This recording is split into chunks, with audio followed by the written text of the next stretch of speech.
Hello, ladies and gentlemen. I have good news and I have bad news. The good news is your dates are here. The bad news are they're blood-sucking podcasters from outer space. I'm Bruce. And I'm Pablo. And we are the blood-sucking podcasters from outer space. And we are going to jump right into the news section today.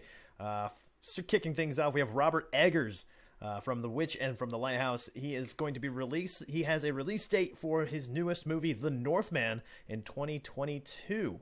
Gonna be featuring Alex Skarsgård, Willem Dafoe, Bjork, and Nicole Kidman. What a motley crew of actors this is. So for The Lighthouse, Willem Dafoe was in The Lighthouse, wasn't he? He was, yeah, with Robert Pattinson.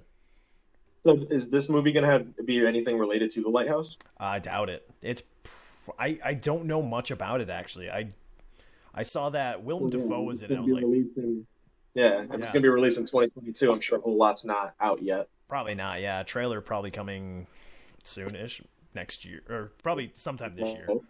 I would say probably at the end of the year. I imagine they probably want to drop all their trailers for next year's, film selection. Yeah, but oh man, yeah, I saw Willem Dafoe in it. I was like, oh, I loved him in The Lighthouse. I can't wait to see him in this. Like, oh, yeah, he's got like that face of like a rough character. Yeah, like especially in Lighthouse. Oh my God, he looked like just a salty sea dog, man. It was great. Yeah, I mean, like, even when you see him like in other movies, because I remember I made this joke with you when you showed me it. He was the Green Goblin. Yeah. Yeah, like he had that face, He still had that face of like, oh, he looks like a good guy, but he's evil. Even in Boondock Saints, he's got a he's all business attitude that comes off with him, And it's perfect with a face like his. And so I think Bjork is also an interesting choice. Very interesting choice. I don't know any movies that she's in. I know she's a musician. She's a musician. I actually think she's in like a handful of movies. I feel like some of them tend to be like more indie. So this is interesting that she's going to be in something that's like, like a huge a little more pronounced. I'm gonna check what she might have for like cinematography. All right, yeah, because filmography. So she's actually in the 1990 The Juniper Tree. Nope. Dancer in the Dark 2000. And Drawing Restraint 9, 2005. Wow. So 2005, that's the latest thing she's done? Yeah, so that's the latest film she's done. The last album that she's dropped is actually in 2017, Utopia. Really? Oh my God. I haven't heard anything from Bjork, and I think the last time I heard anything about Bjork was Richard Cheese. Doing an impression of her singing Don't Ya by the Pussycat Dolls. And there were whales. And another really interesting part of this is Nicole Kidman is an added name onto this too. Like, holy crap. Are you Nicole Kidman? I'm going to have to, because I want to remember who she is. Oh my God. Because when I think Nicole Kidman, I don't think I actually think of Nicole Kidman. Well, I think of her in horror movies. I don't know if horror movies. No, probably not. Yeah, I don't think Nicole Kidman's done that many horror films, especially on a level that Robert Eggers is probably going to be putting out. Like, what? I see her face, and I still can't put anything to it. Really? Yeah, let me look at her filmography. Yeah, look at the filmography. I think you'll recognize. You might recognize some of those films. Oh, Aquaman. I mean, I think I can remember her from Aquaman, but nothing really. Yeah, I'm looking at her last films from 2020 up to 2014 right now, just to see if I can get a glimpse. And yeah, I don't see. 2014. She's in Happy Feet. Yeah. Yeah, I know about that because the wife is very penguin loving. Yeah, exactly. But I mean, and getting back to the movie here, Robert Eggers, who somehow just gets these names that it's like, holy crap. I mean, Alex Skarsgård from the show Vikings, is gonna be in this, and it's like, holy crap. Yeah, it's gonna that's be cool. Awesome. And then he puts So, such. Oh, yeah. no, go ahead. Oh, okay. Well, I mean, he puts such detail into these films, like The Witch. You feel like you're there. You feel like you're in colonial America, and then The Lighthouse. You feel you're in this time period where where the wiki is one of the I guess not as prominent, but I mean it's still a prominent job that you can have. It's really incredible, like the detail he puts into these, and it just you feel like you're in that time period. So I'm wondering how the Northman's going to be. Yeah. Have they made any mention like what exactly the Northman will be about? Like any plot hints? I think they did, but I skimmed over that part. Because I think I fucked up. it's like I Journalism. think things like the Northman, like what does that mean? You know, is it gonna? It's like Yeah. when I hear the Northman, I kind of think it's like a local boogeyman type movie. You know? See, I was thinking lumberjacks or something. Yeah. So I was thinking this could be like a combination of The Witch and The Lighthouse, where it's that burly man kind of job in a Yeah. remote forest setting. Yeah, where they're just like, in a log cabin all alone, and you think it's gonna be like they start losing their minds because there's so few people on there, or Yeah, something like that. right. 'Cause, like, that's kind of like how the Lighthouse went, wasn't it? They all just Yeah. started losing their minds The, because it's just Robert Patterson's inflation. character starts just going crazy, Mhm. and Defoe isn't helping. He helping matters, that asshole. Um, The antagonist, okay, we like him for that. Yeah, and as much as I'd love to keep talking about Lighthouse, we do have to keep going. Second bit of news, we have Day of the Dead series to debut on Sci-Fi Channel in the fall of this year. It's going to be directed by Steven Kostansky, who is famous for directing The Void and Psycho Goreman, which, if you haven't seen Psycho Goreman, go out, seek this out. It's on Shudder right now. It is a fantastic movie. Absolutely hilarious, and you will cry when the hunky boys get torn apart. Oh no! My hunky All right, boys. maybe that's what I'll go watch after this. Yeah. Oh, yeah. It's great. But yeah, and it's saying that this is going to be a new spin on George Romero's on Day of the Dead. So it takes place in the same universe, but it's a new kind of Okay. spin. I'm very interested in that. Yeah, so Day of the Dead was the one where they were in the mall, right? That's Dawn of the Dead. That's Dawn of the Dead. Yeah. So I don't think I've ever seen Day of the Dead. Yeah. It's got. I think if I remember right, Day of the Dead's the one with Bud, the zombie who he gives, or as they kill like the human bad guy, he's there going. Oh my God, he It's thumbs so up. good. It's so good. I love it. That's, It's that's awesome. yeah. I think I have it on DVD. So thumbs up If they there. don't drop a callback in this new series to that, it's just as I'm They going, they yeah, need then to. They have to. Dawn of the Dead. Actually, that you speak of it. What was? Oh God, Savini. Tom Savini mhm, is an actor in it, and also the special effects team on that. that's awesome. Absolutely, he's a It seems like he maverick. does a lot like that. Because I remember one of the stories they tell me is he blew up his own head with a shotgun through the car. Maniac. Yeah. Mhm. They had a spare head of his, and they were like, "Can we use this?" Like, go ahead. They wrote a whole scene just so he could shoot himself in the head. At least he could chalk that off his bucket list. Yeah, Shot right. myself in the head. Yeah, Check. fantastic. He was also in Dusk Till Dawn. Which Uh, one's that one? Is Dusk that Till a vampire Dawn is movie? is the vampire strip club. Ooh. What? That's a Tarantino That's not film. what I was thinking. Oh, That's awesome. so good, so fucking good. It is absolute. Wow. Um, all right. Also, there was a trailer released for the new game coming out called Vampire Clans. Build your own underground vampire clan in Paris. The game will feature demons, human kidnapping, and base building. You build base. Well, plan's got to be somewhere. Yeah. Wait, hold on. What was that second one again? No, Human kidnapping. don't worry about it. That's how vampires work at some Yeah. point. It is.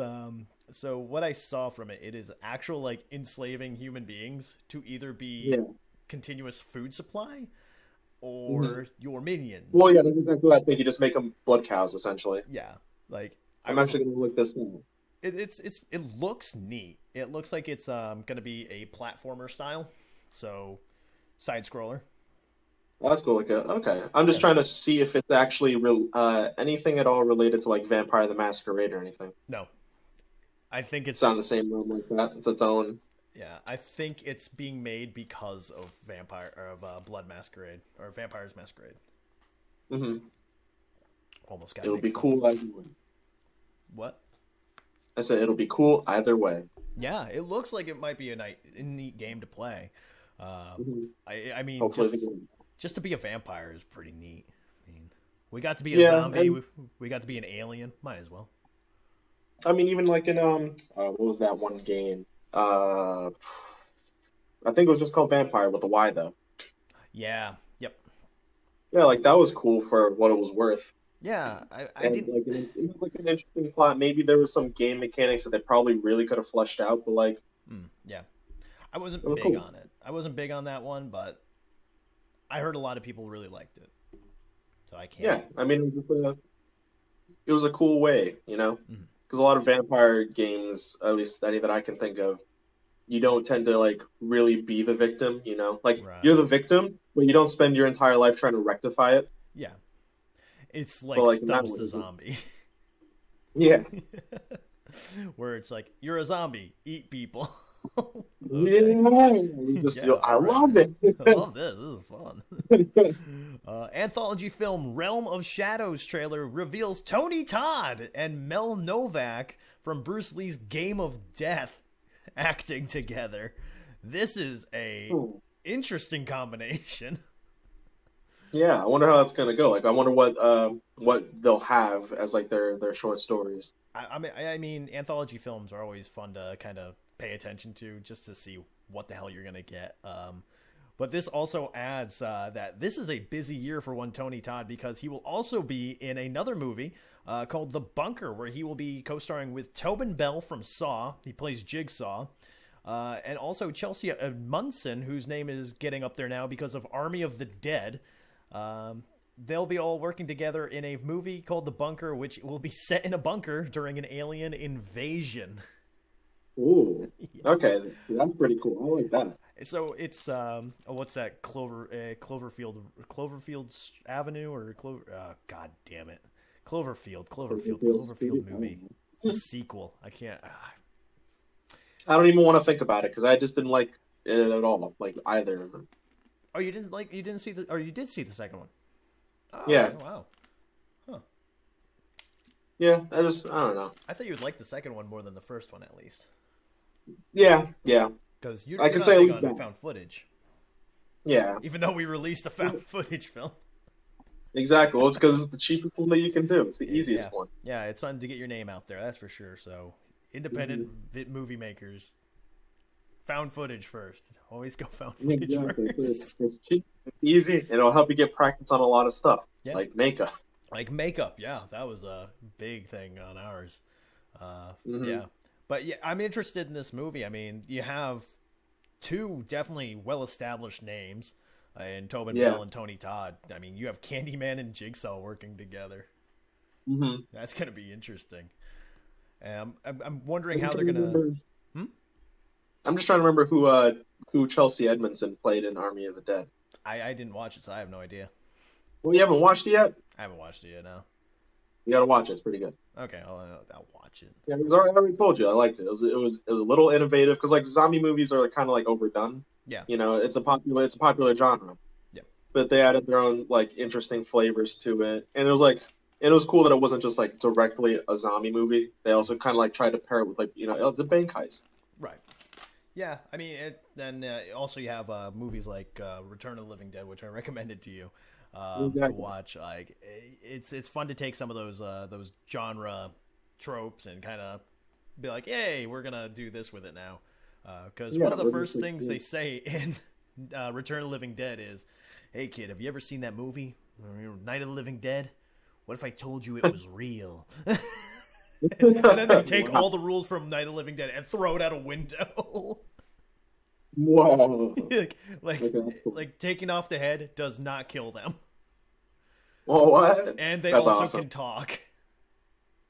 You need to see That's this. It's so interesting. Yeah, good. I gotta watch that. Like wherever you can find it, watch it. Hmm. Speaking of must watches, Hellraiser remake is on its way to Hulu right now. It will be directed by David Bruckner, who did The Ritual on Netflix. Which, if you haven't seen The Ritual, I recommend that as well. That is a pretty cool. I'd say it's kind of a cosmic horror. Actually, it's Lovecraftian in a way, because this elder god comes out and torments the hikers along the way. It is pretty damn cool. All right, I'll have to watch it then. Yeah, but also there will be a TV series as well, which will be directed by David Gordon Green, who is from Halloween 2018 and Halloween Kills.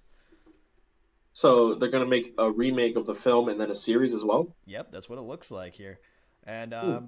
the executive producer behind it all is the man himself, Clive Barker. There we go. So now you know it'll be faithful to Yeah. the original at least. Oh yeah. It's not going to be like oh god.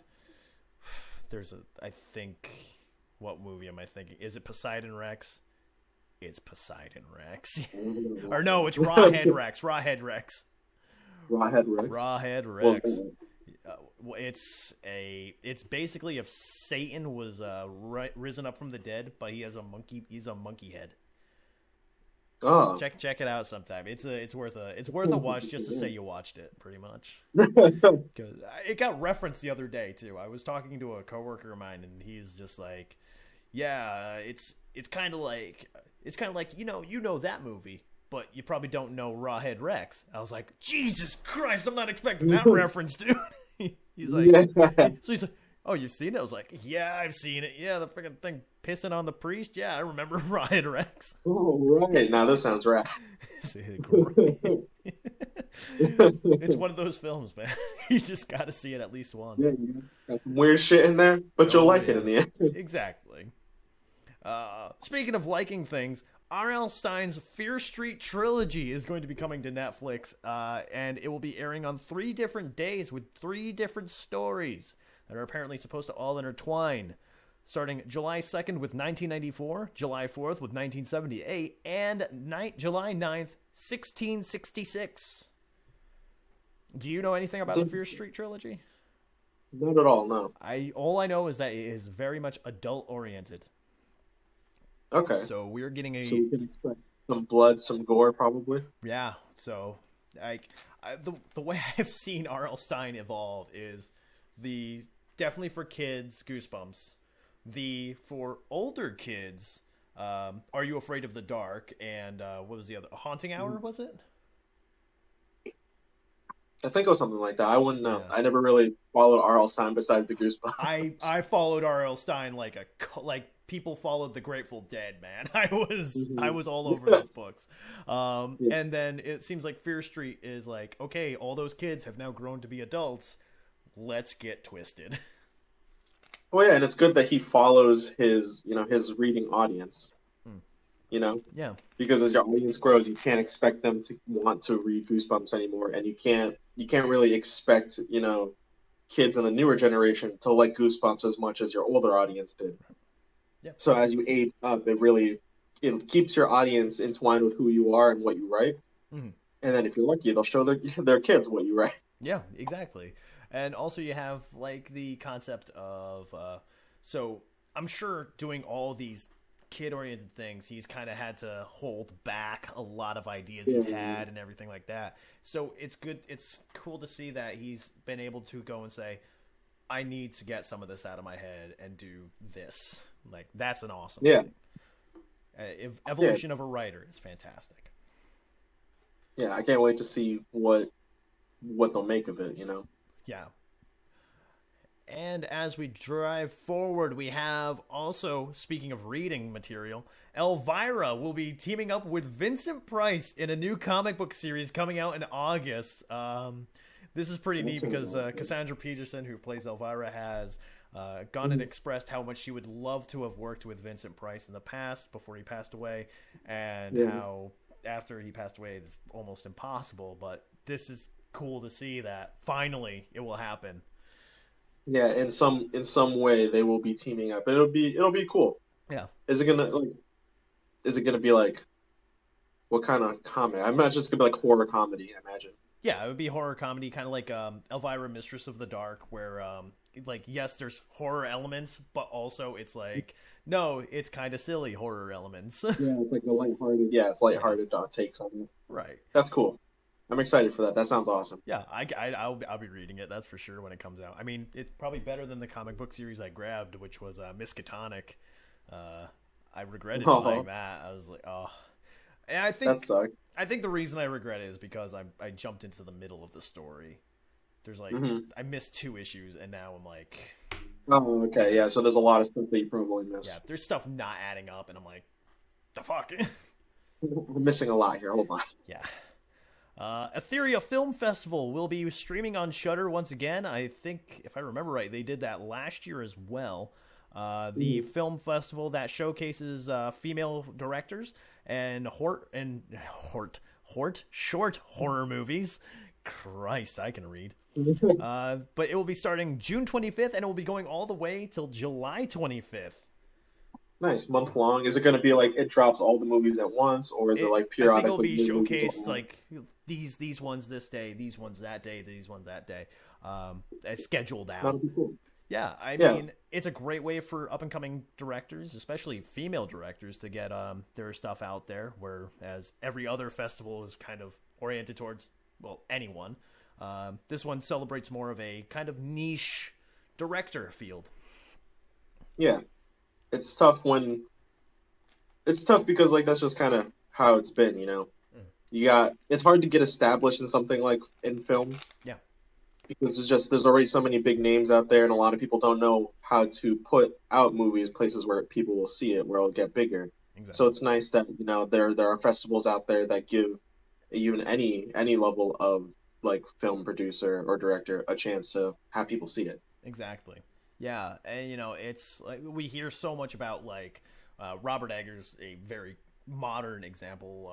Alfred Hitchcock, Mhm. we hear about John Carpenter, but it's mostly a male Yeah, male like a repertoire. lot of things, it's a male predominated industry. Yeah, pretty So it's much. nice that hopefully, the future we can find some really good future horror movies and these Yeah. these new up and coming directors. Yep. And this is a perfect time to do it. I mean, especially on Shutter, which is very well like Oh yeah, very received. well known, and a lot of people are still stuck inside. So Yeah, so this is good time to do it again.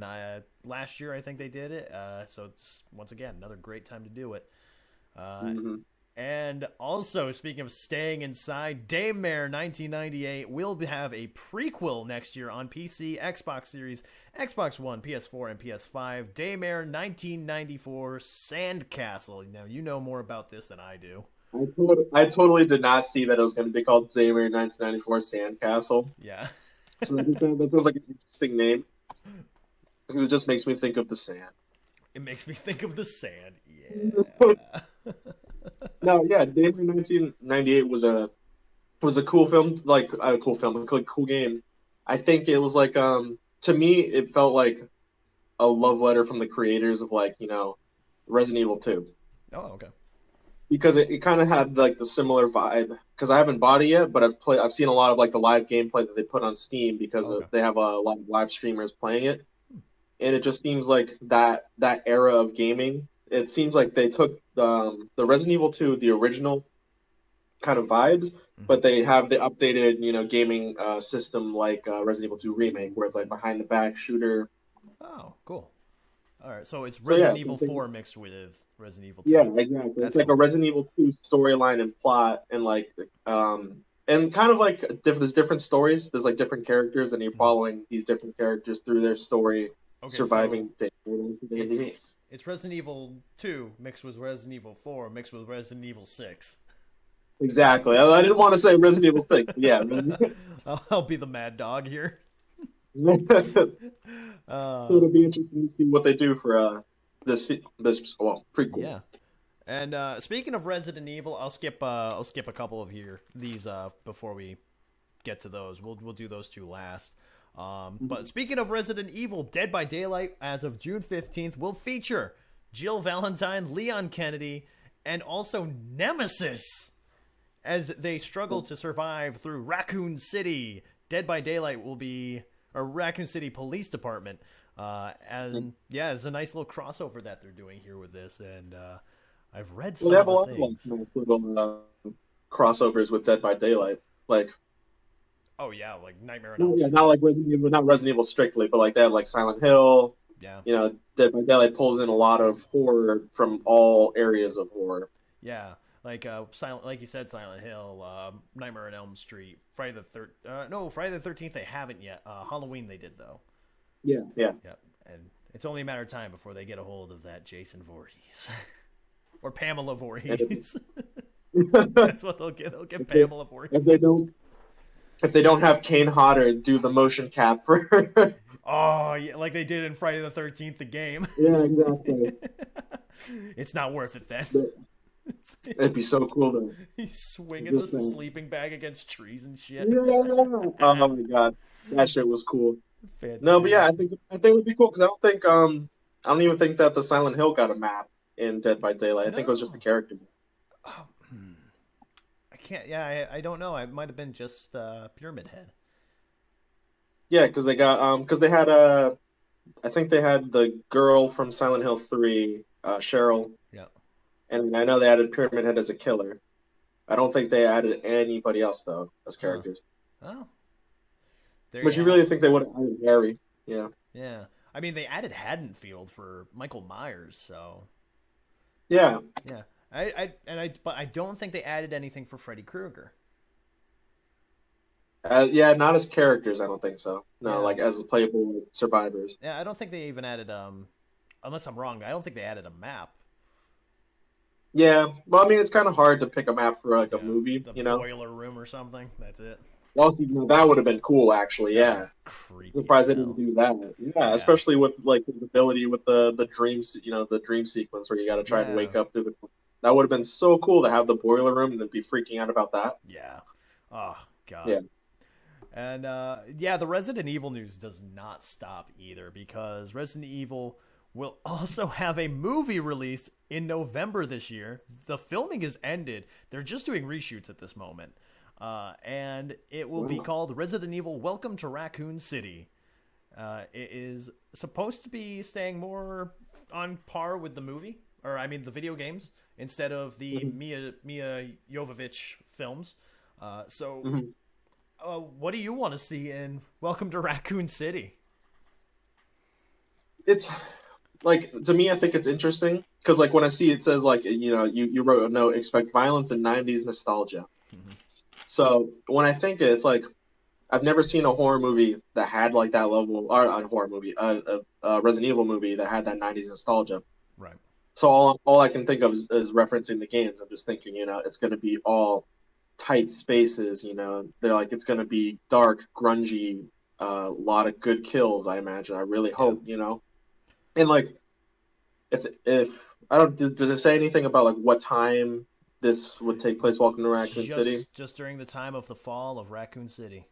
So Raccoon City's falling apart, and Chris Redfield's going to be in it. So. Okay. I was gonna say it would be really cool. It'd be really cool to have characters not from the games, actually. Oh, that could be interesting. It would be interesting. It'd be interesting if we did a Rebecca Chambers game or movie even. Just kind of get some spotlight on Rebecca Chambers because Christ, she survived the mansion incident before there was a mansion incident. Exactly. And then walked into the mansion incident. Yeah, so she survived 2 mansion incidents. Like. Oh yeah.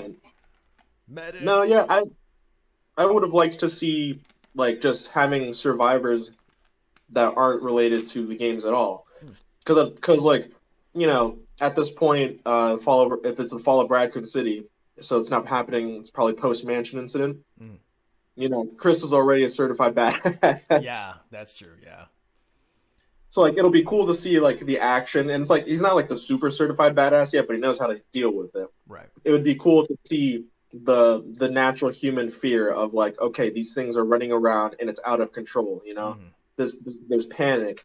Watch somebody with their family trying to survive, and then their family member gets killed, and like everyone's like, we gotta go, trying to drag them away, and they want to go help them. Like to see the darker elements of being in this like cataclysmic event Kind of the that, psychological that you have aspect of it. exactly they have so little chance of surviving, but you're trying, you Yeah, know? yeah. I was gonna say I want to see the Tyrant, like the original Tyrant, like make an on screen debut and just rip people apart. Do Oh yeah. something Well, I mean, like oh, I'm even sure if you could like probably still accept that. yeah, even if it's like in the beginning of the film, like have Hmm. like the mansion incident has just ended. Yeah, be like the Yeah, intro, like when like fighting Tyrant blows him up with a yeah, rocket launcher. That'd be such a like exhilarating intro. yeah. And then like around that time, so Tyrant just blows up, and there goes the Stars team off in the helicopter with Brad Vickers, and they fly back off. But then in the woods, where all the bodies and stuff have been, you see some of the bodies start to rise up and wake their Start way. walking. Yeah, they make their way to Raccoon City, and that's where the Raccoon City incident happens. And now we're gonna be over there with Jill Valentine and Leon Kennedy, Claire Redfield, and I don't think there was anyone else. Was there? Yeah, no. Um, I think that was it. not like main cast. Yeah, I was gonna Yeah. say because I guess another thing that would have been cool to see like the Resident Evil Outbreak characters. Oh yeah, that would be interesting too. Yeah, because like because like it's a huge city, you know. There's so many different stories that happen that don't relate to even the main cast or anything. You know, there's so Right. many things that they could have done. So I think it'll be interesting to see how they execute it. Yeah. Because I'm sure like if even if it focuses on Chris Redfield, you might have like a couple, you know, showcases of other characters that maybe not Yeah. be well known or With a more original story and everything too. yeah. But that does mean that we're not gonna have. We actually there's a chance we could still have it. We could have Mr. X, we could have Nemesis, and we could have William Birkin. Yeah. And And that'd those be one pretty of one of fucking those rad. three. Come on, man, that's gonna be sweet. And if Hunk does not appear in the movie, I will be disappointed. Oh man. And also, I didn't know this at first, but I guess Resident Evil's also coming out with a series. Like a TV series? Yeah, it's on. I think it's on Netflix. Huh. Because they're Oh, also so it's like a getting new they're also getting like a series. soda along with it or something. A soda. They Yeah, actually, I think during the time of Resident Evil 2, I think they actually dropped a promo that had like T virus and the G virus energy drinks. really. Yeah, I think That's so. pretty It cool. was actually Okay. really cool. Yeah, because I think a lot because my brother had I think he had one like places like FYE and stuff like that had those had they always have like I think the you're right. cool Yeah, I think I remember seeing that now. Oh, yeah. I mean, I could even look it up. Let me look it up to make sure I'm not spit shit out of my yeah. mouth. I miss FYE. That was a great place to go and find movies and stuff. Well, I guess like oh, okay, yeah, it wasn't the like the virus. It was actually the T virus antidote energy drinks. Yep. Okay.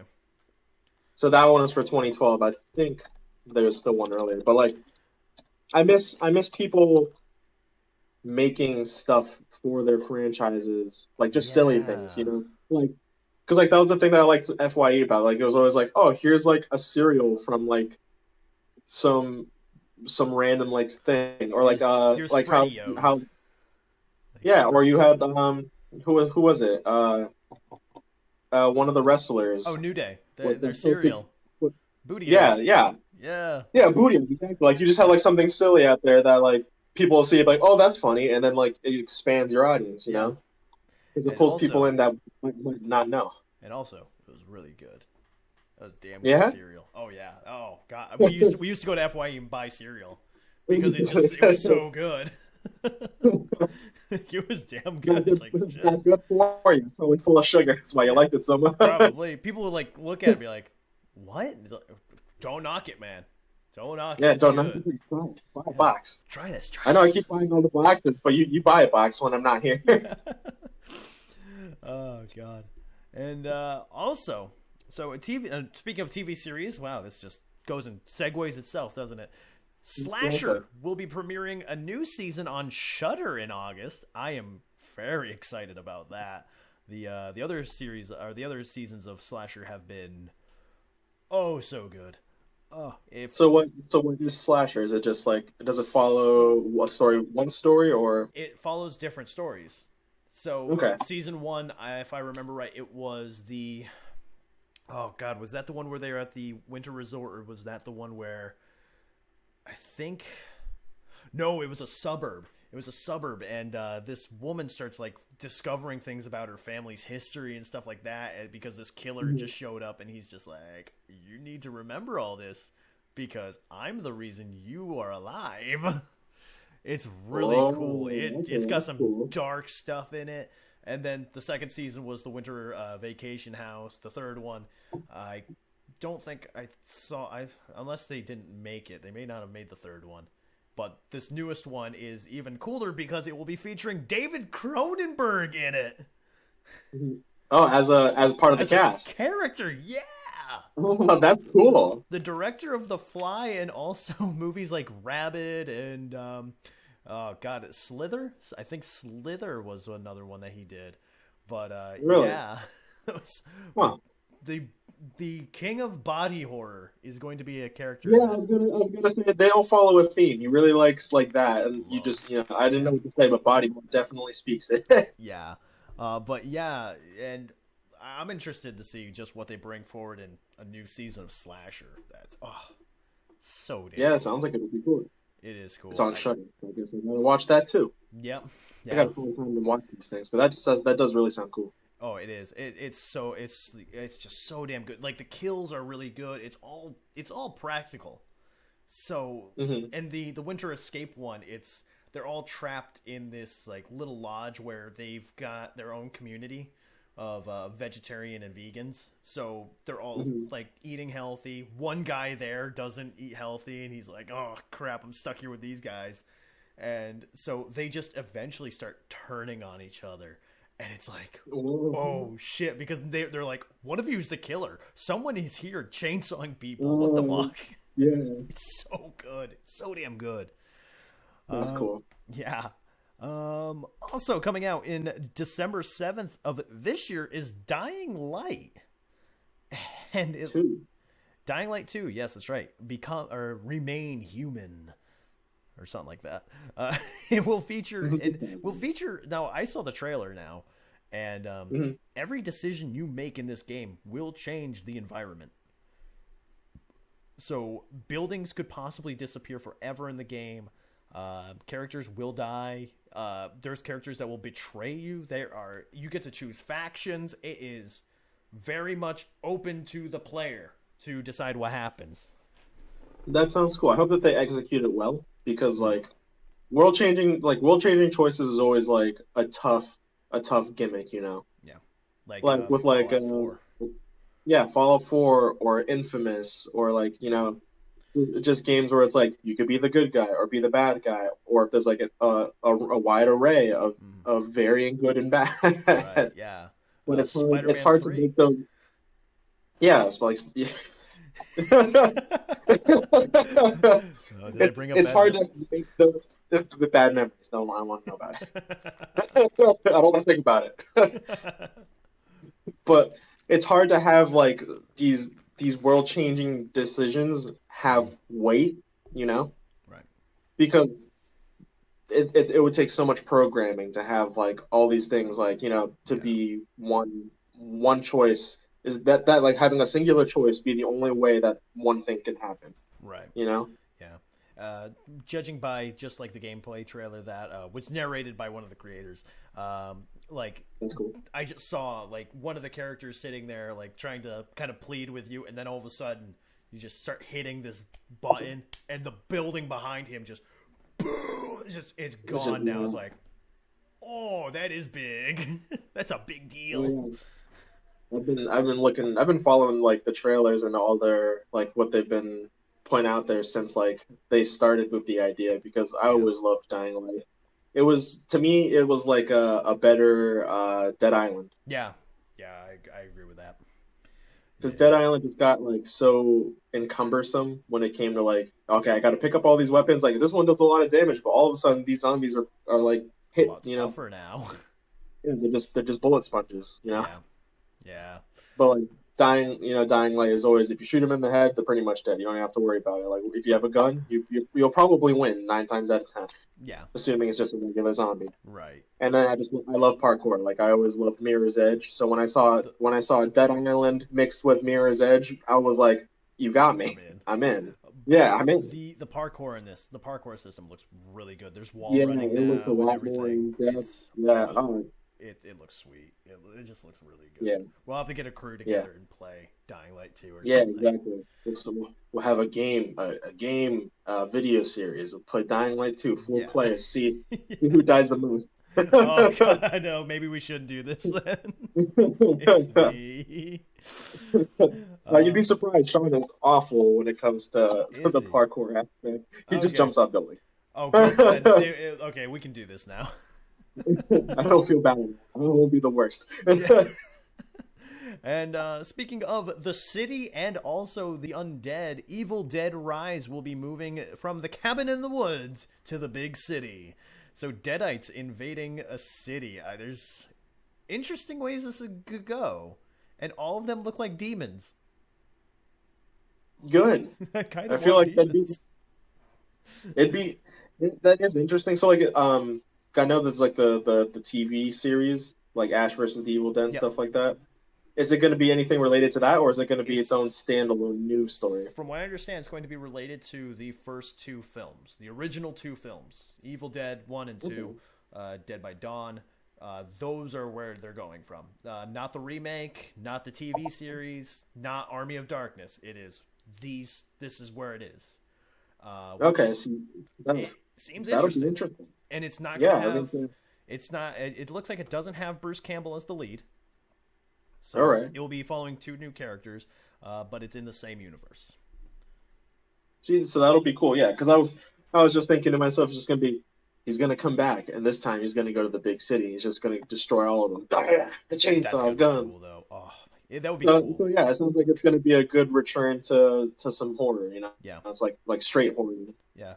Like I'm noticing that a lot though with everything lately is zombies in big cities are the thing again. Evil Dead's doing it now. You have Army of the Dead. You have those other movies that I said something about. I think we talked about some of them today, even. Yeah, like there's a lot of return to what made zombies like scary, because it's like you put them in a metropolitan area, and like it goes the other one. Yeah, Resident Evil, like it goes mad, it's scary. Yeah, because like you don't know when somebody's already been bitten because people will try to hide it or Yep. Yeah, we've learned that recently. Yeah. Well, I mean that's kind of what pandemic's been like. Oh yeah. That's probably why they're trying to come back to these big city, like zombie things. It's just like we kind of just lived it, so yeah. So it's now it's relatable. It's still there. It's still there in the collective unconscious of like something to be afraid of. Right. Yeah. All right. So now off to the sad part of today's news. Desiree Gold passed away back in May. At the age of 76, she is best known for her role in the movie Sleepaway Camp as Aunt Martha. She really didn't do a lot of acting, from what I understand. She was did a lot of ballet, and I think theater jobs as well.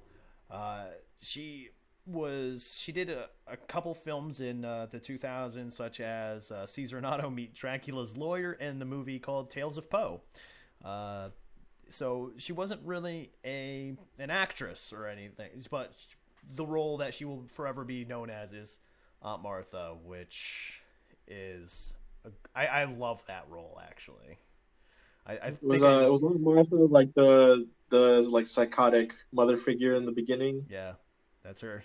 Yeah, that one was cool. It's just so fun. I think we may have said we may have trashed it in our review of it, but the movie, yeah, but we did love that character. Yeah, like how it was played, who they chose to do it, because like the neuroticism came off legitimate, Yeah. And I think that's part of the reason why we're doing the podcast now is instead of doing reviews is because it's better. It's more fun to enjoy movies because we're watching them instead of sitting there and taking notes on Yeah, do something I don't like, do something I really like. yeah. It's just better to just sit here and chat about horror films. Yeah, being a critic is tough It because sucks. it's like you don't when you become objective about something you love, it becomes really hard to like what you see Exactly. as much as because like you always want to like what you see. You always want to like they're like there's say for a few kinds of people that are just like, oh no, that movie was just bad. Right. And there are movies that are just like that. It's like, Oh oh, yeah. Yeah. that's such a bad movie. But there's always good things that you want to see, and when Yeah. it's more objective, those good things don't seem to weigh as much. Right.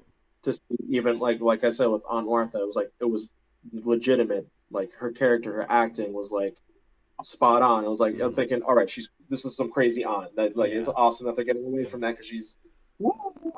out there. Fantastic role. And another death that happened over the month is Robert Hall passed away at the age of 47.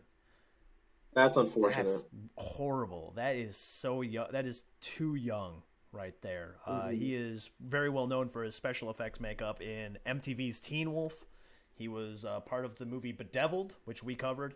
The 2018 Halloween movie. He was part of the movie Devil, remake of the movie The Crazies, and Paranormal Activities 2, 3, and 4. There's tons of other movies I could have listed here. He Yeah, even directed his he's own a movie. He's a well versed guy in the genre. yeah, Um, well-rounded in the industry too. Extremely. He was someone that when he passed away, everyone came out forward and just said like, "This is a loss. This is a huge loss right here." Same with Desiree Gold, who like when she passed away, Felissa Rose hit social media immediately and was Hmm. expressing how hard it hit. But God, it is unfortunate Yeah, this month. Unfortunate last month, and hopefully only gets better in the upcoming month. exactly. Let's hope that the people that who we lost have come in contact with can carry on, their goals, their wishes in whatever industry it was, even if as you said, Desiree Gold wasn't exactly like a film person at heart. It was theater Yeah, and art, like the fine arts. Like hopefully the people that they've affected will be able to bring about, a greater future right. based on their interactions of what they were taught, what they've learned, how Mm-hmm. they've learned. Yeah. Uh, and yeah, so we will end our news on a lot lighter note, and that was with the Shutter releases coming out in June. Yay! So Yeah. Shudder, as of June 1st, is deciding that we need to see the entire trilogy of Ginger Snaps. So, along with Ginger Snaps, we have Ginger Snaps Unleashed, Ginger Snaps Back coming out, and also it must be Werewolf Month because American Werewolf in London is coming out the same day, as well as two other movies. I don't know if they're werewolves or not. Eve's Bayou and Burn Witch Burn. June 2nd Oh, be the movie Islands, Terror Sisters, Dare Samurai, Thirst, and Rift. June 3rd will feature the Shutter original movie Caveat. June 7th, interesting. June 7th welcomes the return of Night of the Living Dead, the George Romero one. Yeah. I didn't even know they got rid of it. That was the weird part. I was Yeah, I was gonna say I thought it was on there for good, yeah. but I mean, it's public domain, so I didn't know why it would be gone. Like, it's not like I you don't know. really have Maybe to. it's just a movie they decided to like cycle. Yeah, maybe. It's But like it's a movie everyone's got to watch. So you cycle it, then if people like fall off a show, they're like, oh, I'm right, not gonna watch it as much. We're like, oh, but Night of the Living Dead's back on. Let's go, and then yeah, you let's see all get the new down there. stuff. Yeah. Along with Night of the Living Dead on June 7th, the movie Reunion and Beyond the Door 3, which, if it's anything like the first one, this is going to be a total ripoff of The Exorcist 3. Right. Oh. And June 8th, the lost George Romero film, The Amusement Park, will be hitting Shudder as well. Get ready for what looks like a mental breakdown. It looks like it's going to be really bizarre and really fun to watch. Exactly. When it's bizarre, you gotta love it. Exactly. June 14th, the movie Monstrous will release along with the movies The Retreat and Evil Speak, which is a Shout Factory film, if I saw the logo correctly. Mm-hmm. June 15th, The Conspiracy, Housebound, and one of our favorite films, Los Parasitos, The Similars. Yeah! Oh, that's exciting. Ulysses. I'm That's ready. exciting. That was a surprising gem. Yeah, it was. I hope that the Last Drive-In continues a couple more weeks so we can get Similars on Joe Bob's Last Yeah, Drive-In show, yeah. please. People have got to see that. Oh my I've got to God. see what he's got to say about that movie. Such a great film. June 17th, the movie Super Deep will be releasing. And June 21st, the movies Homewrecker and The Antenna, but also apparently City of the Living Dead, but that's already on there. Like right now it's on there. So It's going to be re-released. it's going to be re-released. It's Lucio Fulci will be back again. This time in HD. June 24th, An Unquiet Grave. And then finally on June 29th, the movie Vicious Fun will be released. And that will be a Shudder original as well. But yeah, it seems like a pretty stacked month for the beginning even. Yeah. Like, ooh, a lot of movies coming out. And on top of that, I think Joe Bob's Last Drive-In show will be going another week, maybe. I don't know. I hope so. Yeah. I think How many next week is weeks the is it season now? finale. Okay. Yeah, I think it's like nine weeks, and then they go and say, "All right, we're gonna do a special sometime this month too." So, please I just wonder what keep the it- special's going to be. Because just their keep it specials up. always have like, they always do like cool little skits on their specials. Yeah. Also in the season finales as well, they do some pretty cool stuff. What did we see last time that they did? They did the Friday the 13th ending. Was that the one where he's in the canoe and then he grabs him out of the Yeah. canoe? Yeah. Yeah, Darcy the Mail Girl comes up dressed as Jason and rips him into the into the lake. Like I'm trying to remember what that was. Was it a season? No, it wasn't season finale. It was I thought that was like a holiday special. Was it Halloween or I think it might have. was it Valentine's Day? Oh, I think that was Valentine's Day. Yeah, Valentine's Day last year. Because I remember the Christmas special. Didn't the Christmas special have demons? Or was it demons? Oh, that was another No, special. it was a 'Cause I remember Christmas that they had Evil. the- Christmas Evil had Christmas. it Oh was no! the Christmas one. It was Christmas Evil and Dial Code Santa Claus. Yeah, that was a wild ride too. That was fantastic. That was a great night. But that ends this segment. That ends our news segment here for today. We are jumping right into our next segment, which is the trailer talk. So, trailer talk. We will be discussing movie trailers that caught our eye this month or this past month, and we'll also give you the release dates. Anything that you want to talk about first on this? For the trailers that we're going to be talking about, Yeah. or any. So, I just watched all four of them just before this. The honesty But- is great. So yeah, I'm gonna be honest with you, and only one of them like really caught my eye, which was a classic horror story. Yeah. Yeah. It's the name alone is interesting, Mm. and then what I saw in that trailer it was like a short trailer. It was like a 30-second trailer that I saw. Yeah, very quick. It was interesting because it seems like darker, and I feel like it's gonna be like a very gory film. Yeah. And so I want to see what they're going to do with that because gore gets kind of hard nowadays because we've seen so much gore. You know, the Saw series has exposed us to such a variety of kills that like you almost feel like you got to one up it because like with gore you gotta like gross people out or you got to make them cringe. You know, it's got to be something that makes them want to go oh Right. man.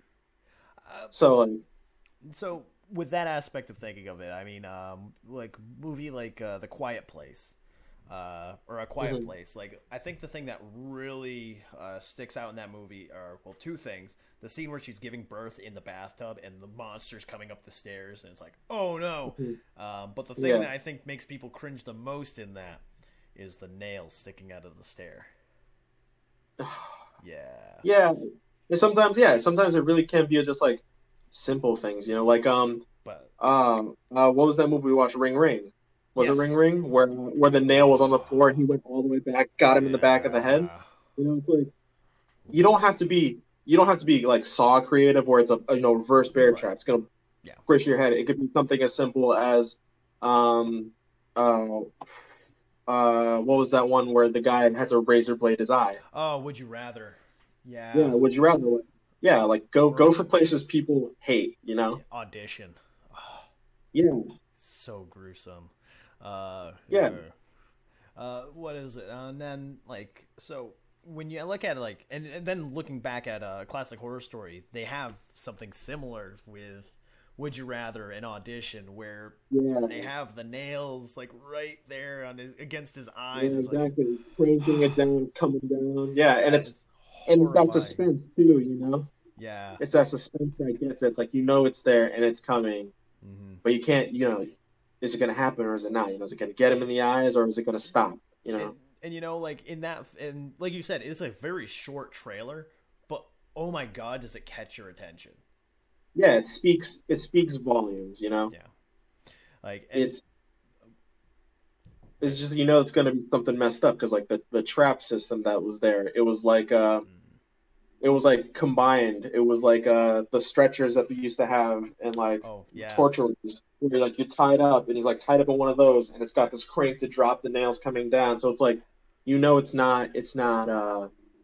it's all improvised like machinery. It's not Right. like somebody who's like an expert at torturing. It's like here's a couple things that I found. I'm gonna stick them together and see how it works. Yeah. It If you die, you looks die. If you don't, I'll do it again. yeah, it looks like it's going to be an absolute bloodbath in this film, and I'm excited for it. I think it's going to be a great film. That movie comes out July 14th, and that will be on Netflix. Uh, so keep an eye out on that. I think another movie that I want to talk about is Last Night in Soho by Edgar Wright. That looks like it's going to be. It looks like it's going to be maybe a slow burn kind of movie, where Yeah, at first it's going to be like, oh yes, this is my life as this 1960s model sometimes, and versus my life now.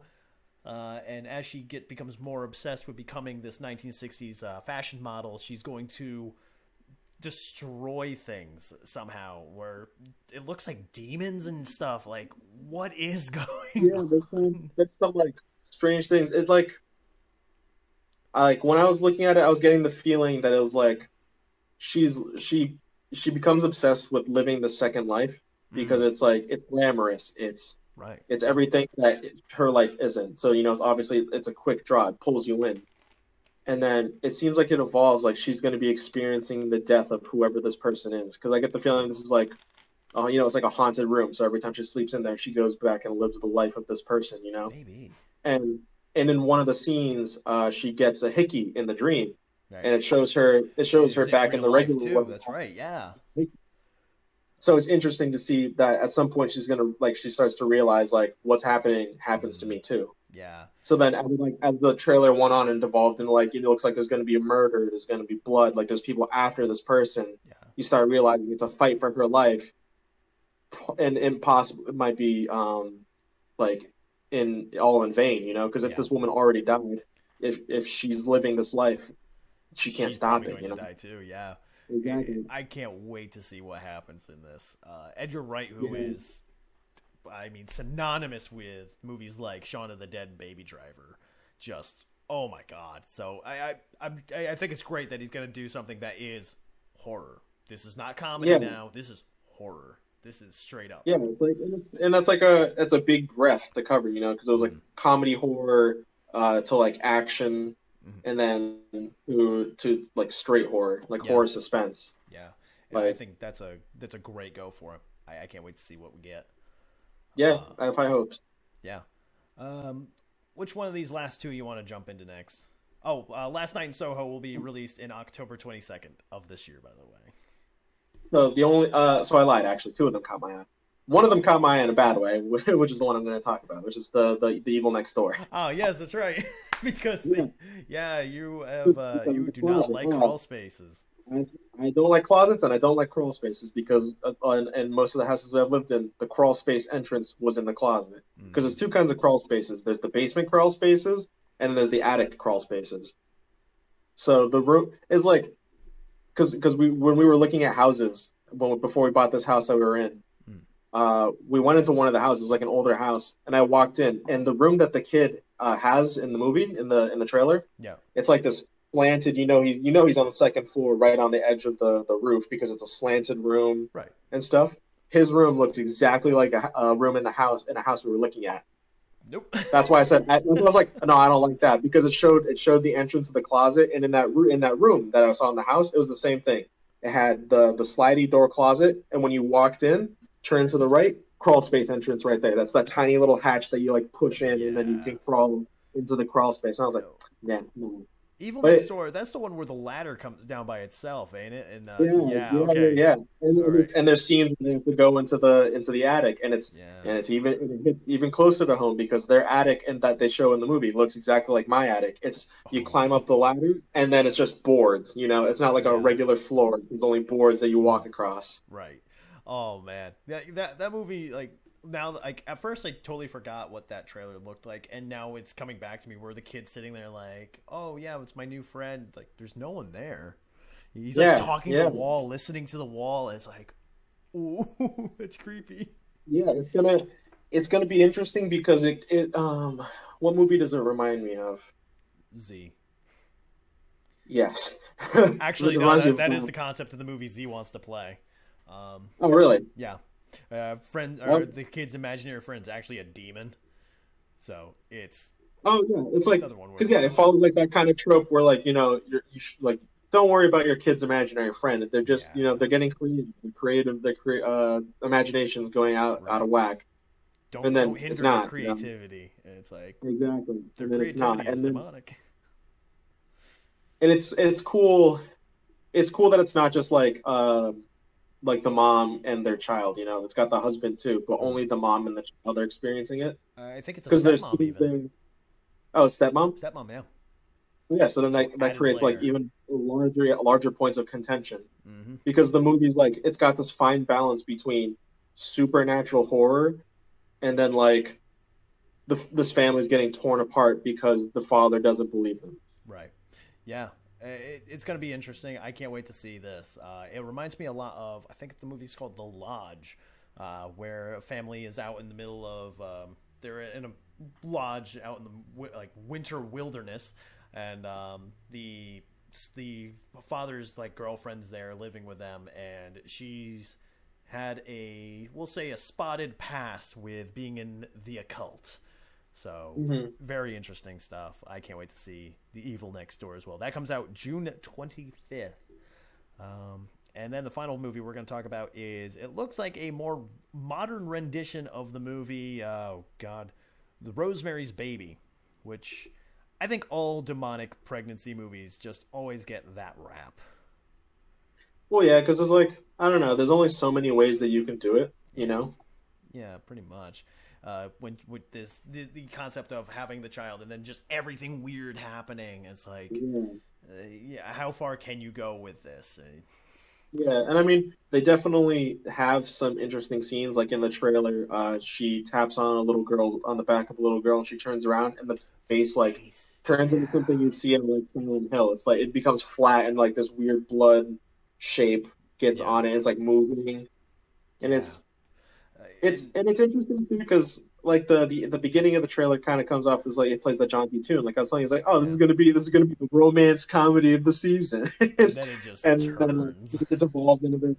Yeah, and in a way, just like how the trailer went through its ups and downs, where it's like, oh, this is kind of normal. Oh, this is kind of not normal. Oh, this is kind of funny. Oh, but it's also really not. Yeah. It makes me have to think that they're not taking themselves too seriously. Which is good. Like in this aspect, it is great, but like when it comes to demonic possession, I don't think there's going to be a lot. There shouldn't be a lot of comedic moments. I mean, you can get away with it in certain ways. I mean, I'm sure they'll find the perfect blend that they needed to do. Yeah, because I think there's a scene where she's got like blood, like she's covered in blood, like she just murdered somebody towards the end there. The nurse is in the background doing something. I don't know what that's about. Yeah, exactly. So like a part of me is thinking it's gonna take like a dark humor turn where she like murders somebody, and then she drops like a dark joke. and that's where like the humor is going to come from. Probably, yeah. It's gonna be a dark humor kind of movie, like the movie Yummy, which is a very dark comedy zombie film. Pretty good movie. So, is it? Yeah, I guess I'll have to watch it. You have to watch it. I was like, I try to think like dark comedy zombie. It just makes me think of like, okay, the zombies have to talk because they're gonna have to say something funny. No, Nope. No, it's like oh, just situational humor. Like they go no, to okay. this. I think it's husband and wife. They go to a clinic to get her breast reduction surgery, and in the Mhm. middle of it all, zombies. Oh no. It's like what the hell? It's a fun watch. It is a very fun watch. But that is it for trailer talk this month. We will more than likely have more trailers by next month. So, just Oh yeah. movies are constantly pumping out. I was shocked. Like yesterday, nothing came up. So today, as of recording, is Sunday. I'm surprised nothing came out Saturday about. Oh, this movie wants to come out now. Like, Yeah. but we are done with our trailer discussions this month. But False Positive, stay tuned and look for it on June 25th, as well as The Evil Next Door. Let's head off into our recommendations section, shall we? Yeah. Yeah. Here in the recommendation section, we go and recommend things of a certain genre in horror. It doesn't have to be strictly film. It doesn't have to be strictly video games. It could be anything in the horror realm, cryptids or whatever have you. But today's genre is zombie, in honor of the Army of the Dead film that has just released, because everyone's talking about that, whether it be good or bad. And I'll let Pobs kick off with this one. What do you recommend this month for our viewers? Okay, so you already said Army of the Dead. I'm already gonna recommend that. It's not gonna, it's just being one of my recommendations. Okay. It's relevant. It's cool. Go watch that. Um, as a personal recommendation,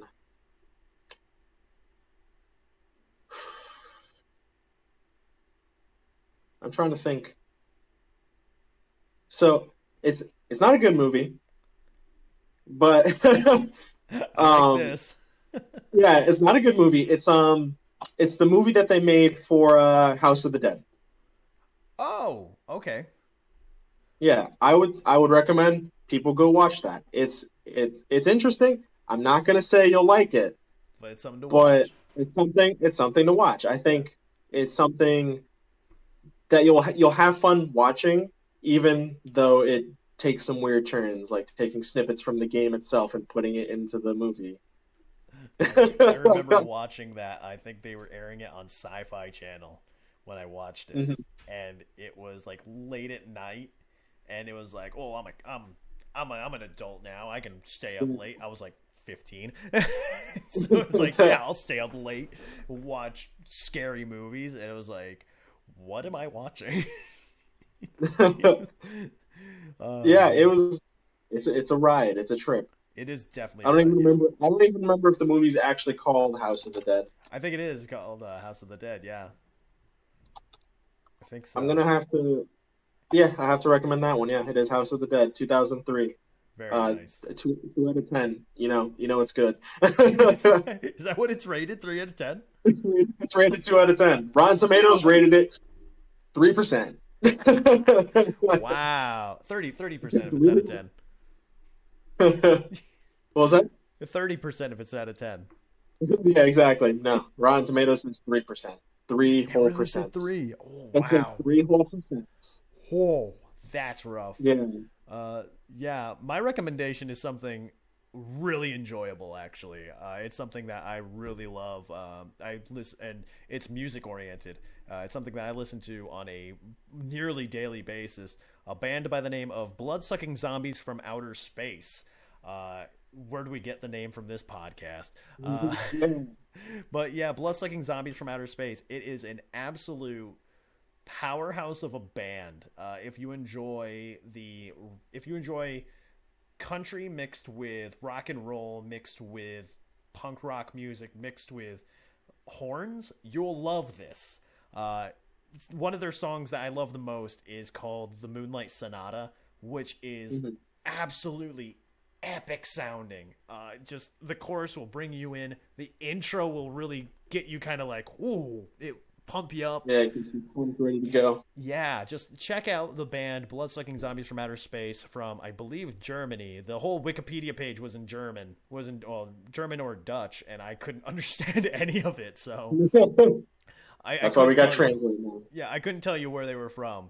But Bloodsucking Zombies from Outer Space, absolutely great band. Songs like Radioactive, This Ain't No Halloween Costume, Cannibal Holocaust. It's just fantastic songs, all inspired by horror movies. And Teenage Universal Creature, which is inspired by the Universal monsters like Frankenstein and Dracula. Fantastic stuff. I can't recommend them enough, honestly. But yeah, those are good. Those are good picks. Yeah, it was like it just came up, like because I remember watching House of the Dead as a kid. Because if you were 15, I was like 12, maybe like 11. Yeah. So. Well, I mean, not when it released. I wasn't 15. I was much younger when it was released. I was 10 when it was released. Oh yeah, 2003. Oh yeah, I was like 8. I just saw it later on Sci-Fi Channel because Sci-Fi Channel played really lesser known horror films. Yeah, there was a movie that they did. It almost seemed like it was a sequel to the House of the Dead movie. It was like a spiritual sequel, not like a direct sequel. Okay. And I think it's also probably really bad too. If I ever remember it, I would still recommend it because it's interesting how they develop it. Nice. Was it Lisa Fulci's Zombie? Yes. When you were saying I'm going to make a music recommendation, I was like, he's going to say "Zombie" by the Cranberries. "Zombie" by the Cranberries. No, I'll recommend a band that should definitely be getting totally needs it needs to be put on notice. A great band. But that is it for our recommendations this month. We go into our next moment, which is This Month in Horror. So this month in horror, we have quite a few. We've picked three of different categories, and so first off, this month in 1962 was the release of King Kong versus Godzilla, which is very relevant now. Yeah, with the remake that came out, I think it was like 2 months ago. I remember asking you that. Yeah, I haven't seen it still. It got spoiled for me though. So, have you seen it? No, not yet. I just watched the new King Kong, like the King of Monsters. Oh, King of the Monsters with Godzilla. Yeah. And King Ghidorah. Okay. Yep. All right. Yeah. This one is supposed to be really good, and the twist that they put in it is, I wish it didn't get spoiled for me. Damn. So I'll save everyone. I won't spoil it. 1982. Poltergeist was released as well. The Tobe Hooper film about a haunted house in the suburbs. Fantastic movie. And we're going from the classics to the Grindhouse film classics with Frank Henenlotter's Frankenhooker releasing in 1999 in this month. Frank Henenlotter, who is famous for the Basket Case movie and also Brain Damage. Great director. He's a strange little man. Frankenhooker sounds like a strange little name. I mean, you've seen Basket Case. Oh yeah. Oh. I just thought Basket Case Bob. Yeah, he's like every interview that asks him like, "How do you come up with these ideas?" He just answers, "I'm a strange little man." Okay. Makes sense. It's fair. Would you like to do the next three there, Pops?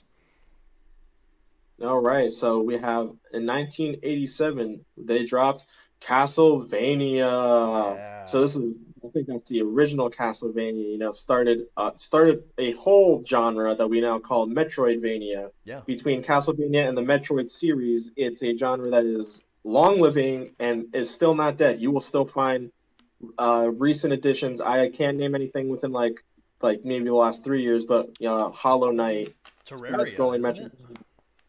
So Terraria is like a crafting game, but it is a side Oh, scroller. well, But no, like Metroid. Hollow Knight, it's a Oh, game oh, it's a collectathon.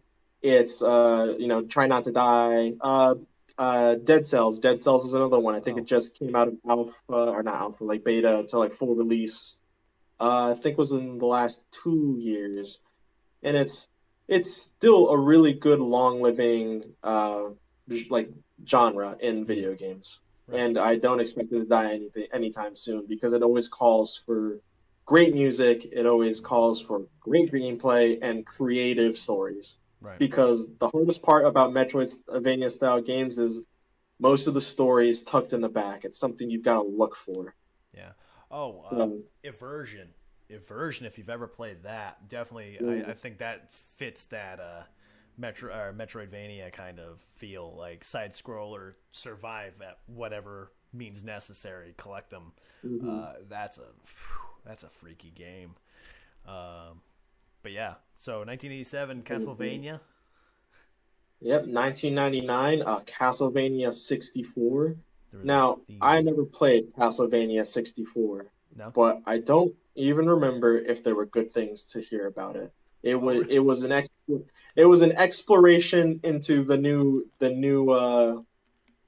technology. I mean, mm, you can't say it's bad when it was still so early. There are things, and I don't even know if it was bad because I don't even know which one I'm thinking of when I think of 64 because it's an expansion to a new engine. It's right. a new type of gameplay because if it's 64, I'm sure they had a 3D engine. Mm, It wasn't 2D anymore and kind of departed from the old Castlevania 2D side-scrolling adventure. okay. But Yeah. that probably just made it even more scary if that was the case, because now Yeah. these skeletons are looking real. These things are looking real. All the cards right in your face now. Exactly. Oh, oh no, he's hot.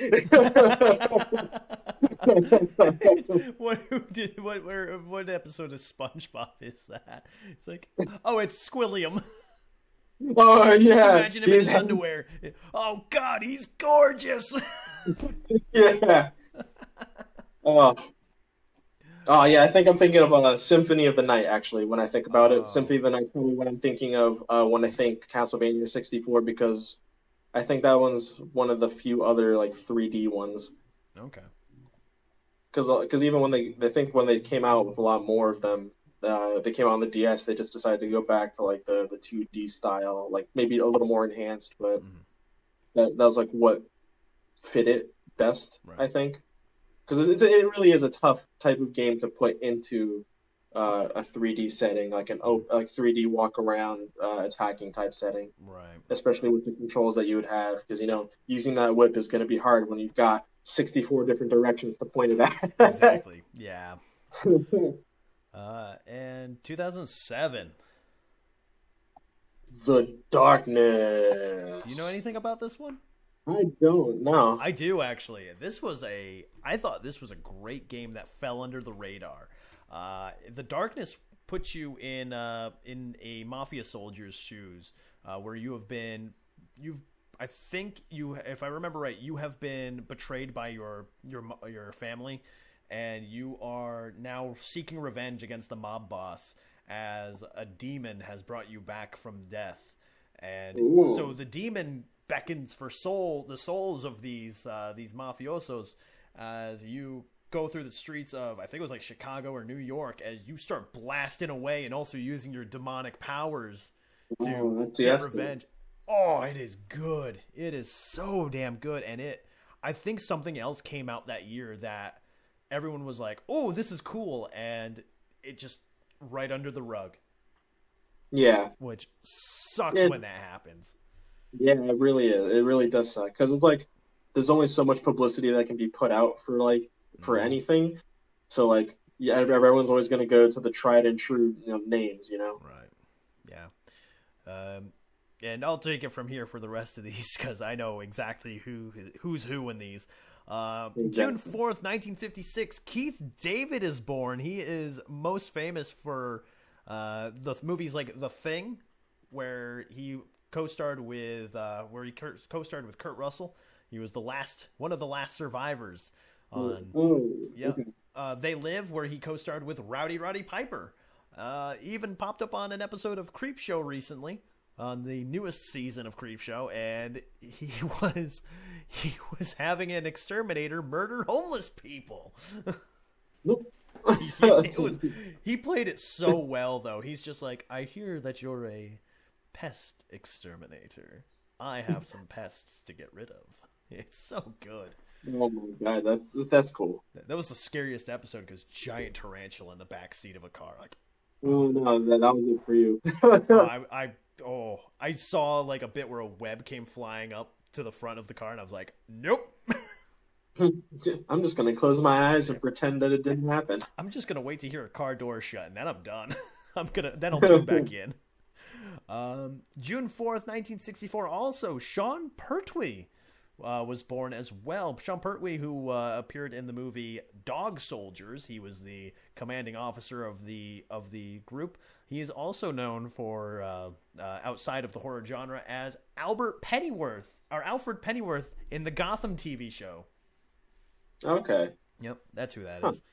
And then in June 29th, our last birthday this month, June 29th, 1944, Gary Busey was born.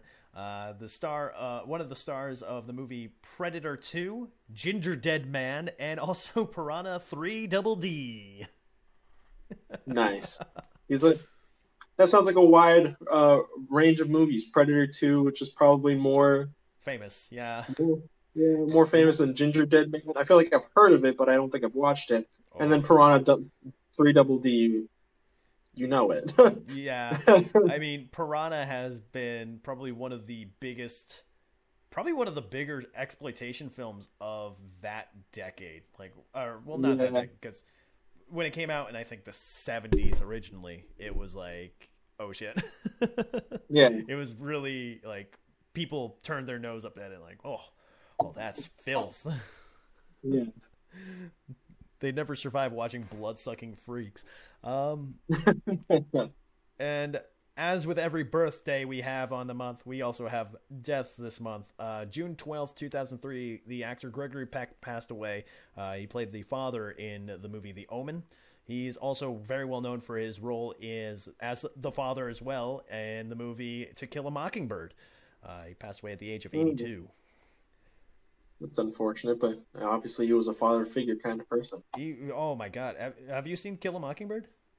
Yeah, oh yeah. No, he played it well. Oh, Atticus I was like, because I didn't know it was him, but like, yeah, that's well acted. Yeah, and also his role in The Omen is just it's so good. It's really well done. He's just really good at it. June 15th, 2014, the voice actor for for Shaggy passed away from the TV series Scooby-Doo. We will definitely add Scooby-Doo to this list. We added King Kong versus Godzilla after all. He passed away sadly at the age of also 82. Casey Kasem, who is probably a voice of many of our childhood.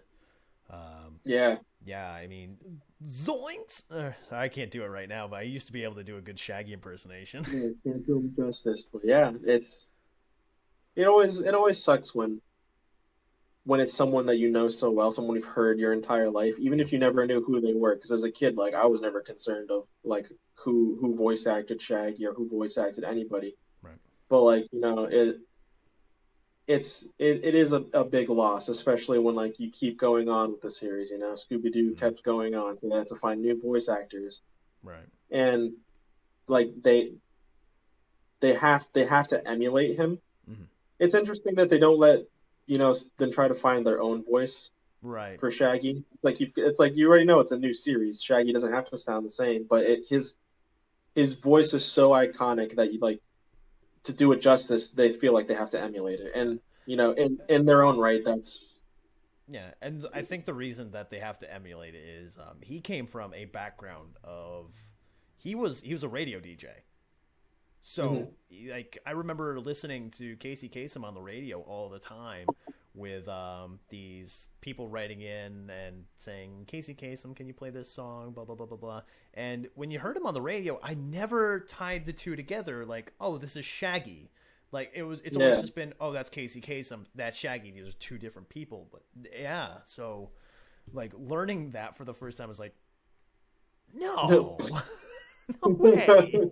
Yeah. And then our final death that occurs this month, that occurred this month in history, June 15th, 2008. Stan Winston, who is a special effects juggernaut, passed away at the age of 62. He is very well remembered because of his work in the movie Alien, the Jurassic Park series, Terminator, and the movie that I believe also should get a lot of recognition, Dead and Buried. He was so very proud of one scene and one scene alone that he would always go into long discussions about it. And that's about the scene where he has this person in a full body cast, and all that's not covered is this character's mouth and his eye. And in comes this nurse with a giant needle. Oh my God. And it shows it. It doesn't shy away for a second. Whoosh! Right in Oh. the eye. Oh my God. It's so... And you even see the eye close on this needle. Yeah. It's like... Ah. He is incredible at what he does. He's an incredible special effects guy. An absolute loss to the horror genre, and as well as movies in general. Yeah. Special effects are always like, they're hard, you know? Oh yeah. Like it's one of those things that I feel like goes underappreciated in films, you know? And like, but without it, we wouldn't have films that we like enjoy today. I think when The Fly came out, that's around the time people started saying like special effects should probably have a category here in the awards, you know? Like that's when I think people started noticing. The 80s definitely brought a lot of people to the forefront. And guys like Stan Winston, it's easy to see why. Yeah. But that concludes this month in history. Tune in next month when we discuss the history of July. The history of July. The actual history of the entire month. Exactly. Where did it come from? Where did it go? Joe. So if you have any other bits of history that you would think that we should have discussed, please write down in the comments. Maybe we'll catch it next year, because this is a very small sampling of what's happened this month. A lot of things have happened. Yeah, a lot of movie releases. Yeah, we narrowed it down to 3 each, so that's what we had to do for time restrictions. As we jump into our final segment of today's episode, which is our big discussion. You saw it on the thumbnail. You saw it on the title. What is our top 5 horror movies of all time? And I think what we'll do is we'll start from number 5, and we'll work our way up, and we'll go one by one. So who wants to go first? You want to go first, or you want me to go first? I'll go first because obviously I have to set the bar here. So at my number 5 top 5 horror movies is a movie I can never forget, and it's a movie I always recommend to everybody, and it's a movie that every time they watch it they say, "Wow, that sucked." House of the Dead. It's House of the Dead. No, it's not House of the Dead. No. It's Darkness Falls. Oh, okay. Okay, I know what you're talking about. Yeah, Darkness Falls, like, it's a movie I can never forget, and every time that I see it, I have to watch it again, even though I'm never entirely thrilled at watching it again, because, like, it's not, I'm afraid of the dark. A lot of people are afraid of the dark. You're afraid of what you can't see, and that movie rides on that. And the main character himself is even just a dude who's literally afraid of the dark. His house is full of lights because of what he experienced in his childhood. And, like, I love it. I love it. I love how creative, like, some of the kills are. Like at one point in the movie, I think they're trying to go down a hallway, and it's like sections of intermittent darkness followed by a single spotlight of light that they have to run through the dark to get to. Huh. And because the power goes out. So the monster is the Tooth Fairy. Oh, okay. Yeah, it's the Tooth Fairy because if you see the Tooth Fairy, she'll kill you because no one's supposed to see the Tooth Fairy. Huh. So they make the Tooth Fairy this like dark, disgusting entity that just like if you see her, she wants to kill you. Okay. So the guy who's afraid of the dark is afraid because he saw her. Ah, okay. So his entire life, she's been trying to kill him, but no one will believe him Oh, okay. because it killed his best friend, and then they're like, "Oh my God, you killed your best friend," blah blah blah. And he's But like, yeah, no. it was the Tooth Fairy exactly, and All right.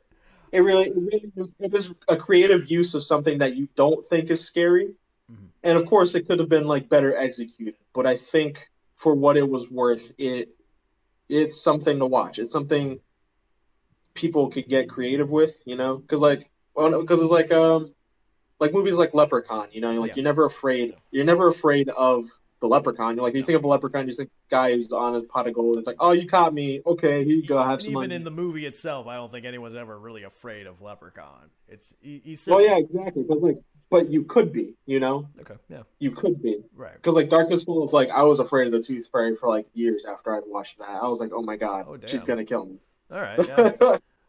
Wow. So how do I start off my top five on that bombshell of epic proportions? I started off with the I'm gonna butcher the pronunciation of this name, and I apologize for it. The Yeon Sang-ho movie Train to Busan.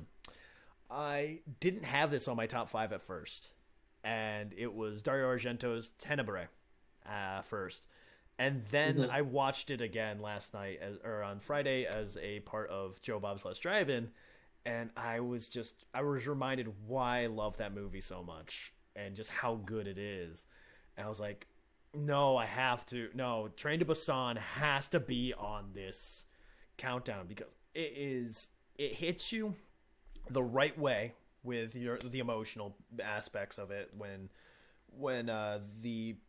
the powerhouse of the group gets bitten on the hand and it's like, no, Yeah, not you're like, him, he's the no. cool one, the soon to be father, that's who. And the part where the father finally redeems himself in the eyes of his daughter and he's bitten and now he must die, and it's like, oh my god, it hurts so bad. And even like the action scenes, the zombie effects that they have, where it's all practical motions. It's not CGI with their emotions. It is very much real. It's everything they do in this movie is intense. It is everything you want in a zombie film, and that's why it is on my top five. But there's movies on here I think that are better. To me that's a pretty high bar. It Like is. Train to Busan because like yeah, it's well written and it's well executed. They build characters up in a way where you like them or you dislike them, but like you're just like, I hope that they like redeem themselves, Yeah. as like the movie goes on and it always hits hard. Like they make each death, each like evolution in the story like something to be afraid of, something to be sad about, something to be like, yes, they're gonna do it, or oh no, Yeah. it didn't happen. Why did it go wrong? Where did it go wrong? Right. And it keeps you like at the edge of your seat pretty much the whole time. Yeah, Yeah. I really did like that movie. Great movie. Number four. All right, so number 4 on my list is going to be Get Out. Oh, great pick.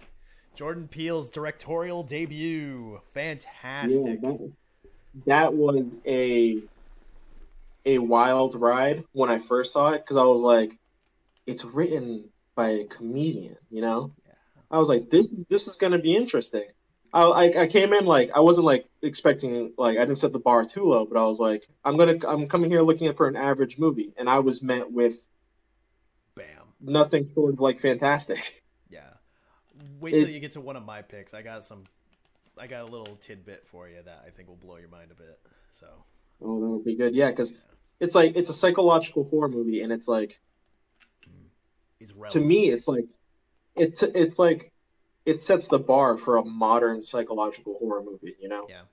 because it's not like because a lot of times there's like a fine line to skim in horror movies with psychological horror, and sometimes they always try to hint as like some sort of paranormal like horror or something. Mm, It's always like it's like they're like it's psychological, but what if there's something else? It's like there's always like in the sideline in the back seat there's always like something that's unnatural about it. But this was right. like straight psychological, like everything was in the head. Yeah. Everything was the abuse of the head, the abuse of like one's mental state, trying to Mm, figure out like what the hell, yeah. and it was beautiful. It is a masterpiece in its own right, and it's something that like I'd watch it again. Yeah. Yeah. No, definitely. It's such a great like when you debut with a home run kind of film. That Yeah, is yeah, such a exactly. great way to start your movie, and especially like he went on to do the movie Us, and I can't wait for Candyman. I think that or that oh that no I that's think someone that's not him. I I thought it was. I thought no I maybe think it's not. someone else. I think it. I think he may be producing it. Let me check. Yeah, I can't remember now. So the 2021 film. Candyman. Oh, Yeah, it's not him. I think. the screenplay is actually by Jordan Peele, Okay. Okay. So he but it is rewritten it. directed by Neil DaCosta. That's right. Yes. Okay. And I'm still excited for it. I mean, uh, Oh yeah, Jordan Peele is behind a part of this. It's got to be good. And also, I mean, I still need to check out his version of Twilight Zone as well because God, yeah. he is he's a horror fan. It's so funny seeing some of these guys come up as like, oh yeah, I've been a horror fan all my life. Like Nick Cage, like he's been a horror guy his whole life apparently. He's like, really? Yeah. So why didn't you do more horror? Yeah. It's like, yeah. Oh, well, and what was it? The movie Mandy. When he's sitting there watching TV, I've finally figured out what movie he's watching, and it turns out he loves that movie. It's Night Beast, which was Huh. like ahead of its time horror film in the '80s. But if we watched it now, Hmm. it's like, wow, really? Yeah. It's just silly. This was ahead of its Um, time, yeah. but yeah, um, my number four, I just changed it right now. Actually, uh, I have just moved my number one to my number four, and my top four constantly do this. Where I'm like, oh, today is this movie. Oh no, no, actually it belongs here. No, wait, no, it should be here. No, it should be. Yeah.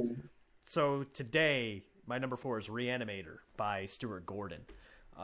This movie looks good. It's well done. It makes you believe everything that's going on.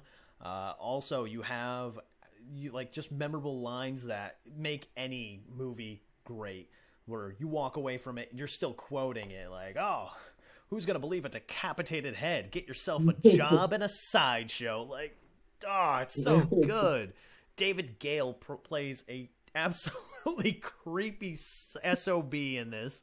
Mhm.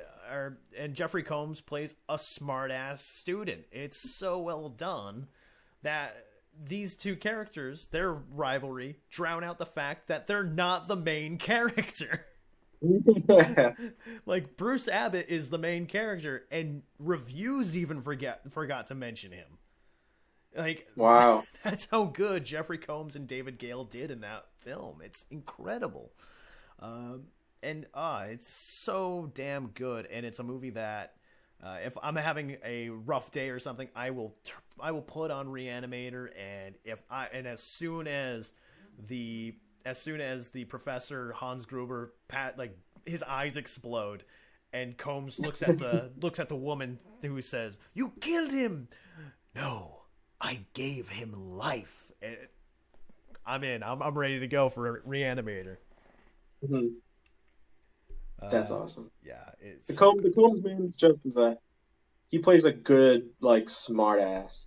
Combs, yeah, he does. Yeah. He's just in general a great actor. Like you look at the stuff he's been in, it's like that's Combs. Oh wow, like Yeah. like when I told you guys that. Oh yeah, he's in Frighteners. Really? Who is he? He's the FBI agent. Yeah. What? The super awkward FBI agent. That He's was yeah. he's great at it. Oh my god, Yeah, he's so good. it's a perfect use of like his yeah of his acting ability because like Mm. he's a wise ass. He's like he's neurotic. It's like it's exactly like the roles that he seems to love portraying. It's like Yeah, the roles that we always see him getting. You know, yeah, he's some like sort of well, scientist or something. yeah, like what was that movie? Was it Hammerhead? Hammerhead, yeah. Yeah, like that was cool. Or even he was in Would you rather? yeah with Razor Blade. Yeah, Yeah. and he plays an excellent neurotic dude. Yeah, he does. He's just a fantastic actor and oh, really knocks it out of the park whatever he does. Um, number three. All right, so my number three, we mentioned it earlier. I don't know if we mentioned it in the podcast. We were talking about it. It's going to be Night of the Living Dead. Yeah, there we go.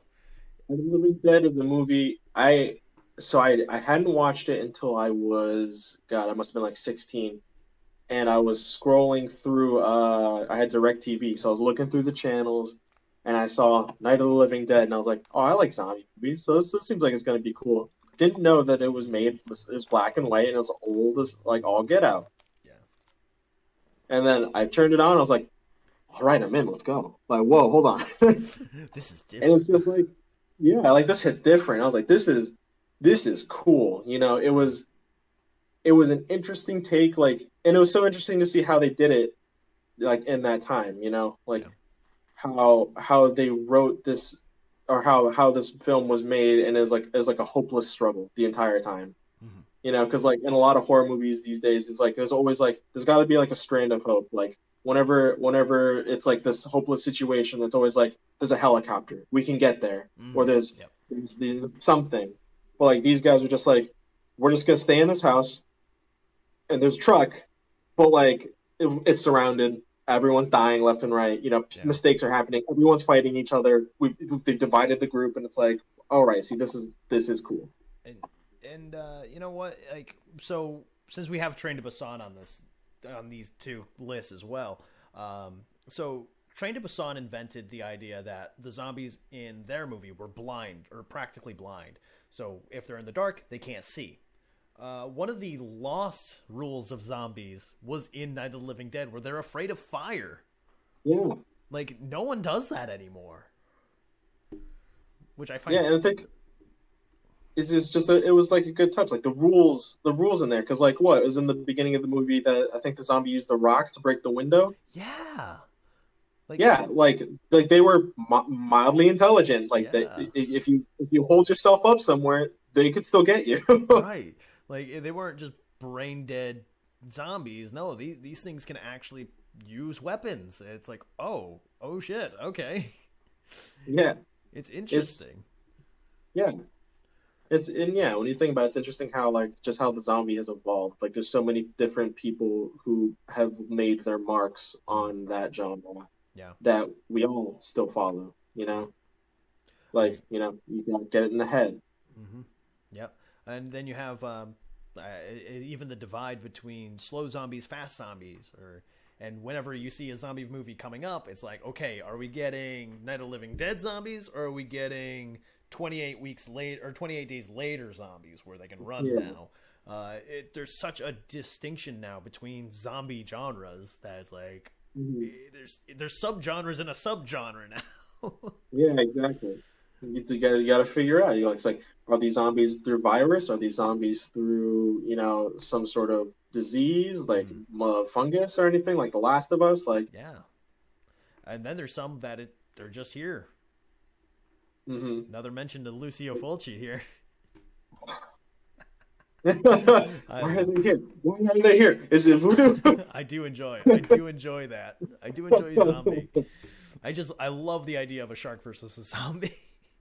Yeah. Um, now my number three, surprisingly, is not Zombie by Lucio Fulci. It is Wes Craven's Nightmare on Elm Street, actually.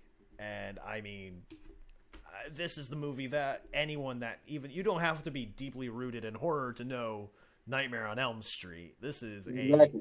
it's a classic that to this day I think people still it's ingrained into the culture of America, especially because in California there's a Freddy Krueger Day.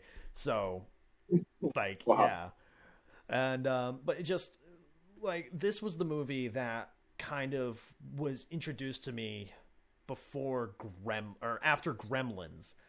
So Gremlins, I never thought of like as a horror movie when I was a kid. Now I've gotten older, I understand. Oh, there's a thing called creature features.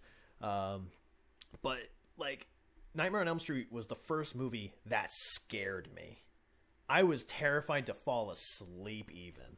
So that's how bad it hit me, and it's like that's what it's supposed to do, and that's when I understood that's what horror is. I get it now. Yeah.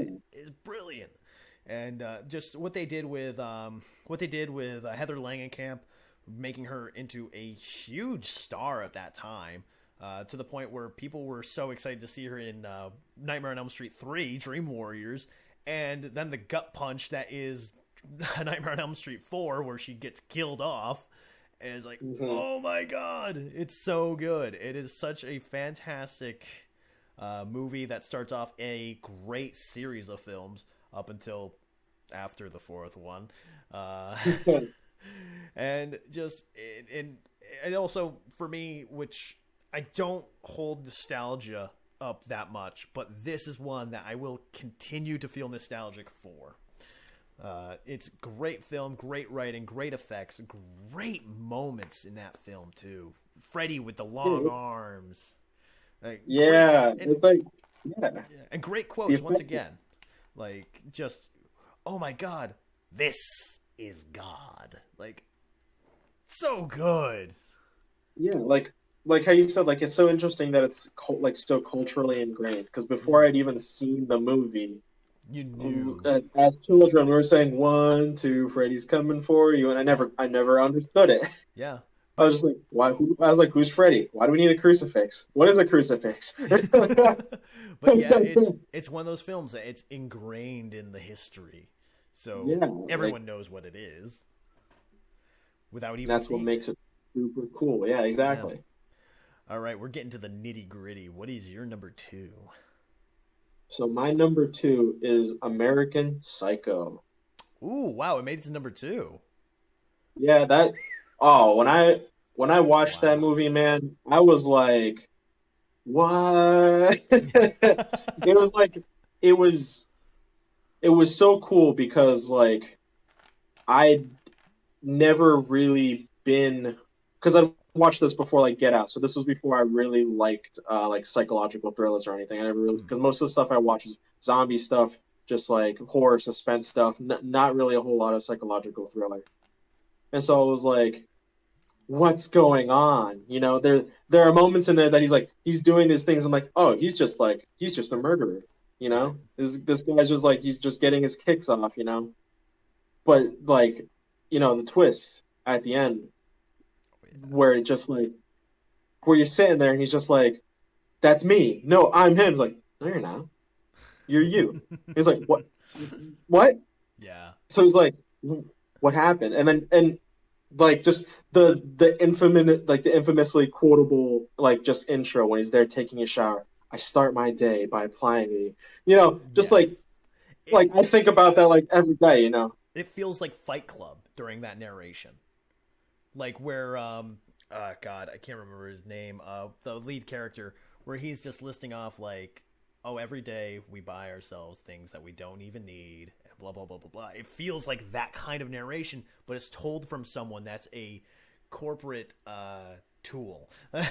Yeah, So it's yeah, fantastically done. Great movie. yeah, and like to me it just hit so hard because it was like he's saying that I think that's what took it a step up. He's saying things that like you or me could just be thinking, you know. Mm, yeah. Just like you're in this habit, you know, like I get up every day at 6 in the morning and I go to work.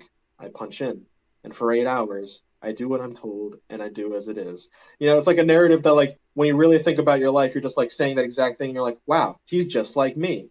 And Mm-hmm. then you realize he's committing these fucking murders, and he's like, Yeah. wait a minute, he could be just like me. Like Right. it breaks that departure that we have that people who are like psychotic are different Right. In that fact, they could be just us. yeah. One of the Like anyone. oh, Now go ahead. One of the common quotes in Psycho Gorman is, "I'm going to show you where true evil dwells," and he goes and puts the character's face into this weird puddle that he has just conjured up, and then it's just a reflection of themselves. He says, "That's where evil dwells. It dwells from inside yourself." It's one of those things it's a tale as old as time. Yeah. Like Yeah. John Carpenter has even gone there and said the same thing. Yeah, it's just, evil comes from us. We like all horror movies, like the things that we create that are evil, a lot of the times, like the creatures that like the creature features or the slashers, they're all victims of or creations of some evil that humans did, Yep. Like what was it? Just Friday the 13th. Jason, Friday the 13th. Yeah, Jason. Like he's this murderer, and you're like, oh, he's just a murderer, and then it's like, but he was bullied into the situation. Yeah, Sleepaway Camp, same thing. Angela is bullied every day, so people get their comeuppance in that. It's society creating evil. Yeah. Sometimes it's society creating evil that was already evil, though, in Nightmare on Elm Street. Yeah. Well, like Nightmare on Elm Street, I like Nightmare on Elm Street. That him, because like he exists. I don't think it was because I forgot actually why he exists. Because when I think about it, I think the reason. Oh no! This was bound to happen, wasn't it? Yeah, we're back. We're back. To me, the reason he exists is because everyone was so afraid of him. And so, like, he's a lingering echo. He's a lingering echo of everyone's, like, he becomes the local boogeyman, Right. For the reason that and I was gonna say the reason that he is there and he is, like, as I said, evil to begin with. I mean, child murderer. So. Oh yeah, straight up. I know he's that, but like, the reason that he exists as this, ethereal phantasmal being. Mm-hmm. Yeah. Oh, that's why. Don't watch later films. Oh no! don't watch 5 or 6. Don't do it. Don't stay away from them. Actually, it might be 4 even. Cut off after 3. Don't watch anything after that. Wait a minute. Watch Dream Warriors. Watch Dream Warriors and don't watch 4. Like, I think it's like The Dream Child and Freddy's Dead. Stay away. Stay away from them. Oh man. My number 2 is Clive Barker's Hellraiser. I absolutely love this film. I adore it with every bit of my being. It is a movie that it looks incredible, and it's such an original concept. The idea of Frank, Julia's lover, being reanimated from the floorboards of the new house that she has just built that she has just bought with her husband, who is also Frank's brother. Oh, the dramaticness of this story alone, it would make a daytime soap opera, but however, they have to twist it around now, and it has to be gory, and Frank needs human bodies to stay alive, or just to gain his skin back. Oh, it's so goddamn good. It looks gross. It looks disgusting, and that's how it should be. I mean, you feel like if you were to touch the screen of whatever you're watching on, you are going to get blood on your fingers because of this. There's parts that don't make sense, but that's okay. I will forgive that. Well, I mean, it's not. Sometimes there's things that don't make sense, Yeah. And it's a movie that I think should be iconic, but it doesn't get talked about as much as movies such as Nightmare on Elm Street, or even though I feel Hellraiser it is a big cult classic, Oh yeah, I mean, once again, like I said, it looks so damn good. The story is great. The Cenobites, which are the most famous thing out of that movie, aren't even like a big deal in the movie. I mean, yeah, they kind of turn bad at the end, and that's it. But before that, they're just like, yeah, we're here. What's up?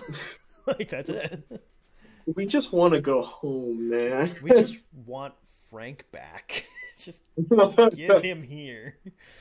And like at the end, yeah, sure. Like Kirsten has to go and do all the lament configuration to get all of them back in the puzzle box and banish them back to I can't remember. I think they called it the labyrinth.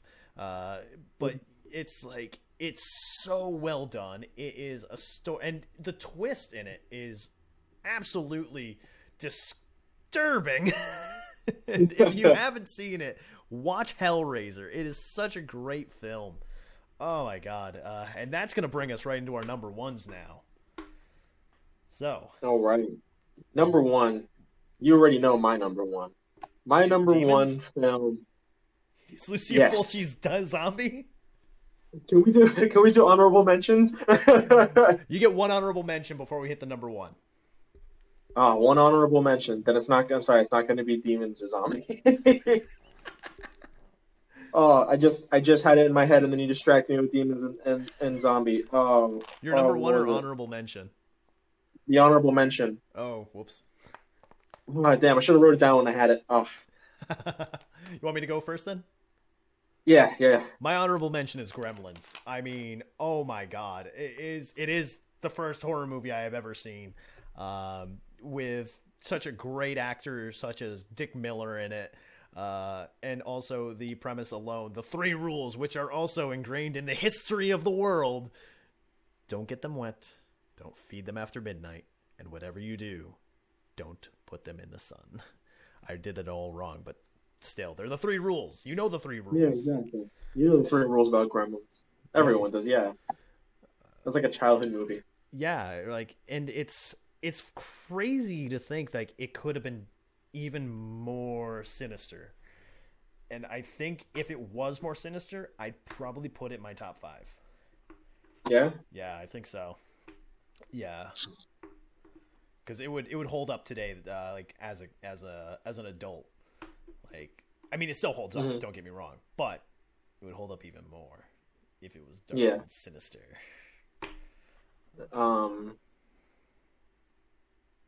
I remember it now. What do you got? So my honorable mention is Donnie Darko. Donnie Darko above, which is below. Oh God, what was the other movie? Eternal Darkness. Oh, Darkness Falls. Darkness Falls. Yes, because like Donnie Darko, like I watched it once, and a part of me was like, I think that's enough. I was like, I don't think I want to watch that again. Not because like it was bad, but because I was like, oh, it makes me think too much. Yeah. Okay. Nice. Because it's like it's like a thought experiment the entire movie, you know. Right. And it is just a good movie. It's like a good psychological twists and turns, and like trying to wrap your head around what was going on. Like all these things that were abnormal weren't ghosts. Yeah. And it's like, wait. It's a pretty good movie, though, I have to say. Like Donnie Darko it's definitely a cult film. It's a cult classic. Yeah. 100%. Like, cause like I don't hear a lot of people ever really talk about it, but like the people that do are always like, "Did you ever think about it like this, though?" Yeah. Like, they're always like, "Do you think?" They're the meme of the guy from, I think it's Sunny in Philadelphia that goes, Yeah, with like the things behind meme. them with all the things. yeah. Yeah. So All that's right. the honorable mention. That's your honorable mention. What is your number 1? So my number 1 film, and I know I started with a very high bar, Darkness Falls. My number 1 film is Color Out of Space. Yep. Yeah. Color Out of Space it's beautiful. And this is the one with Nick Cage in it, not the silent with black Nick and white Cage, film. Yeah. It's beautiful. It's consistently inconsistent, and there's no words that can describe how it made me think on like the same levels as Donnie Darko, but enough where I'd want to watch it again, because it's like it's all right here. Yeah. It's all right there. I just need to grab it. You know, it's like if I watch it again, I'll catch something I missed. I'll I'll see more into what this madness is, and Yeah, it is it's so exactly, good.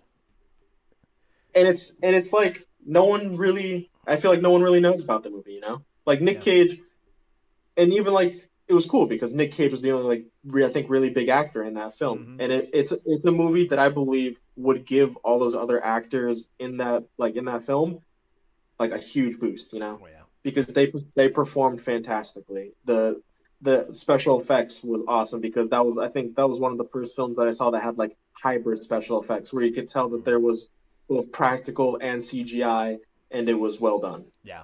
I mean, in even that scene where he locks his daughter in the attic, and he's just like, family has to stick together, and he throws her in there, Yeah, and the mother's in there, like, just this yeah, it's like creature now. It's not even it's like human now. Like, drooling. oh my god, it's Yeah, so no, and ooh, it's yeah, and intense. it's just it's beautiful the way that time is inconsistent. Like I said, it's consistently inconsistent because it's like everybody in there is in a different time in a different space at every changing moment. Right. Because like you said, he shoves her in that attic with her mother. Is like you're gonna get eaten, and like he kind of it seems like he already knows that, and then he comes right back around and shoots the mother, Yeah, even though he saves just the said daughter. family sticks together, and then Oh, he he seems psychotic. Like whatever's going on in his head, he's not thinking straight, he's on the and fringe. he shoots the wife, and he says, "You're not my wife." Yeah, like, oh my And I god, was like, like, it, what? he's out of his mind, but there's still that semblance of humanity that's still somewhere in him, and he digs Exactly. down and finds it the last minute.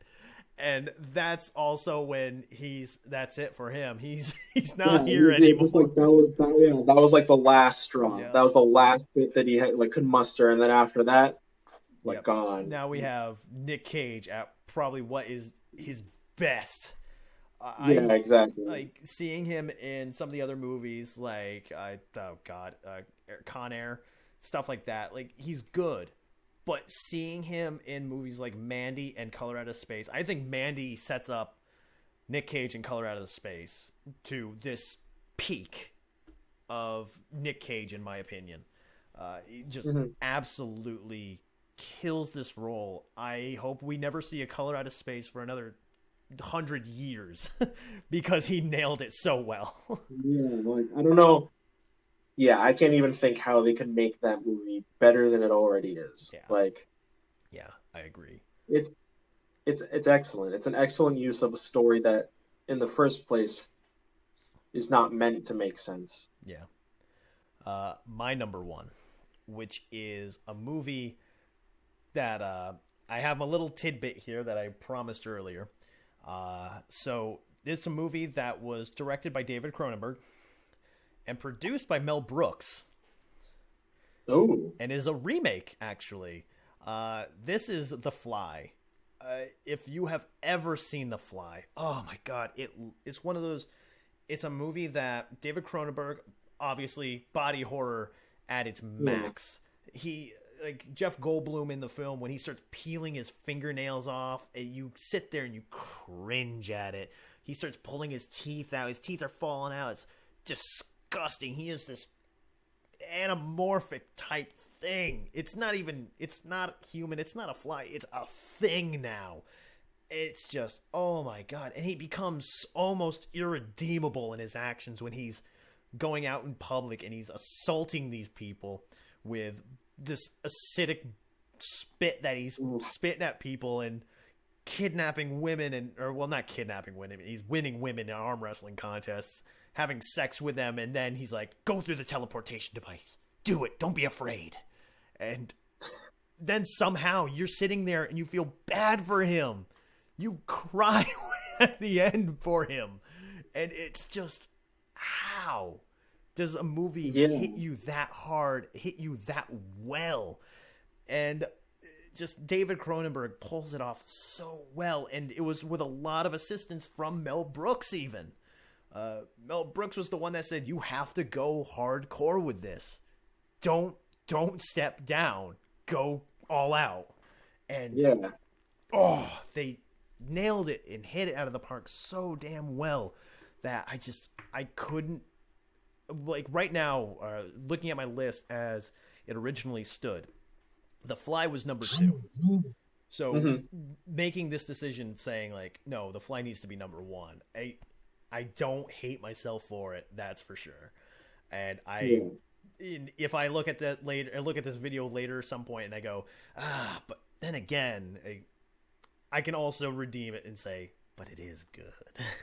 It's like you said, it's like a day by day. The top 5 never stays the same because Exactly. every day you got like this different opinion. It's like, oh, that one actually, that was actually really good. And I really think about some of those scenes.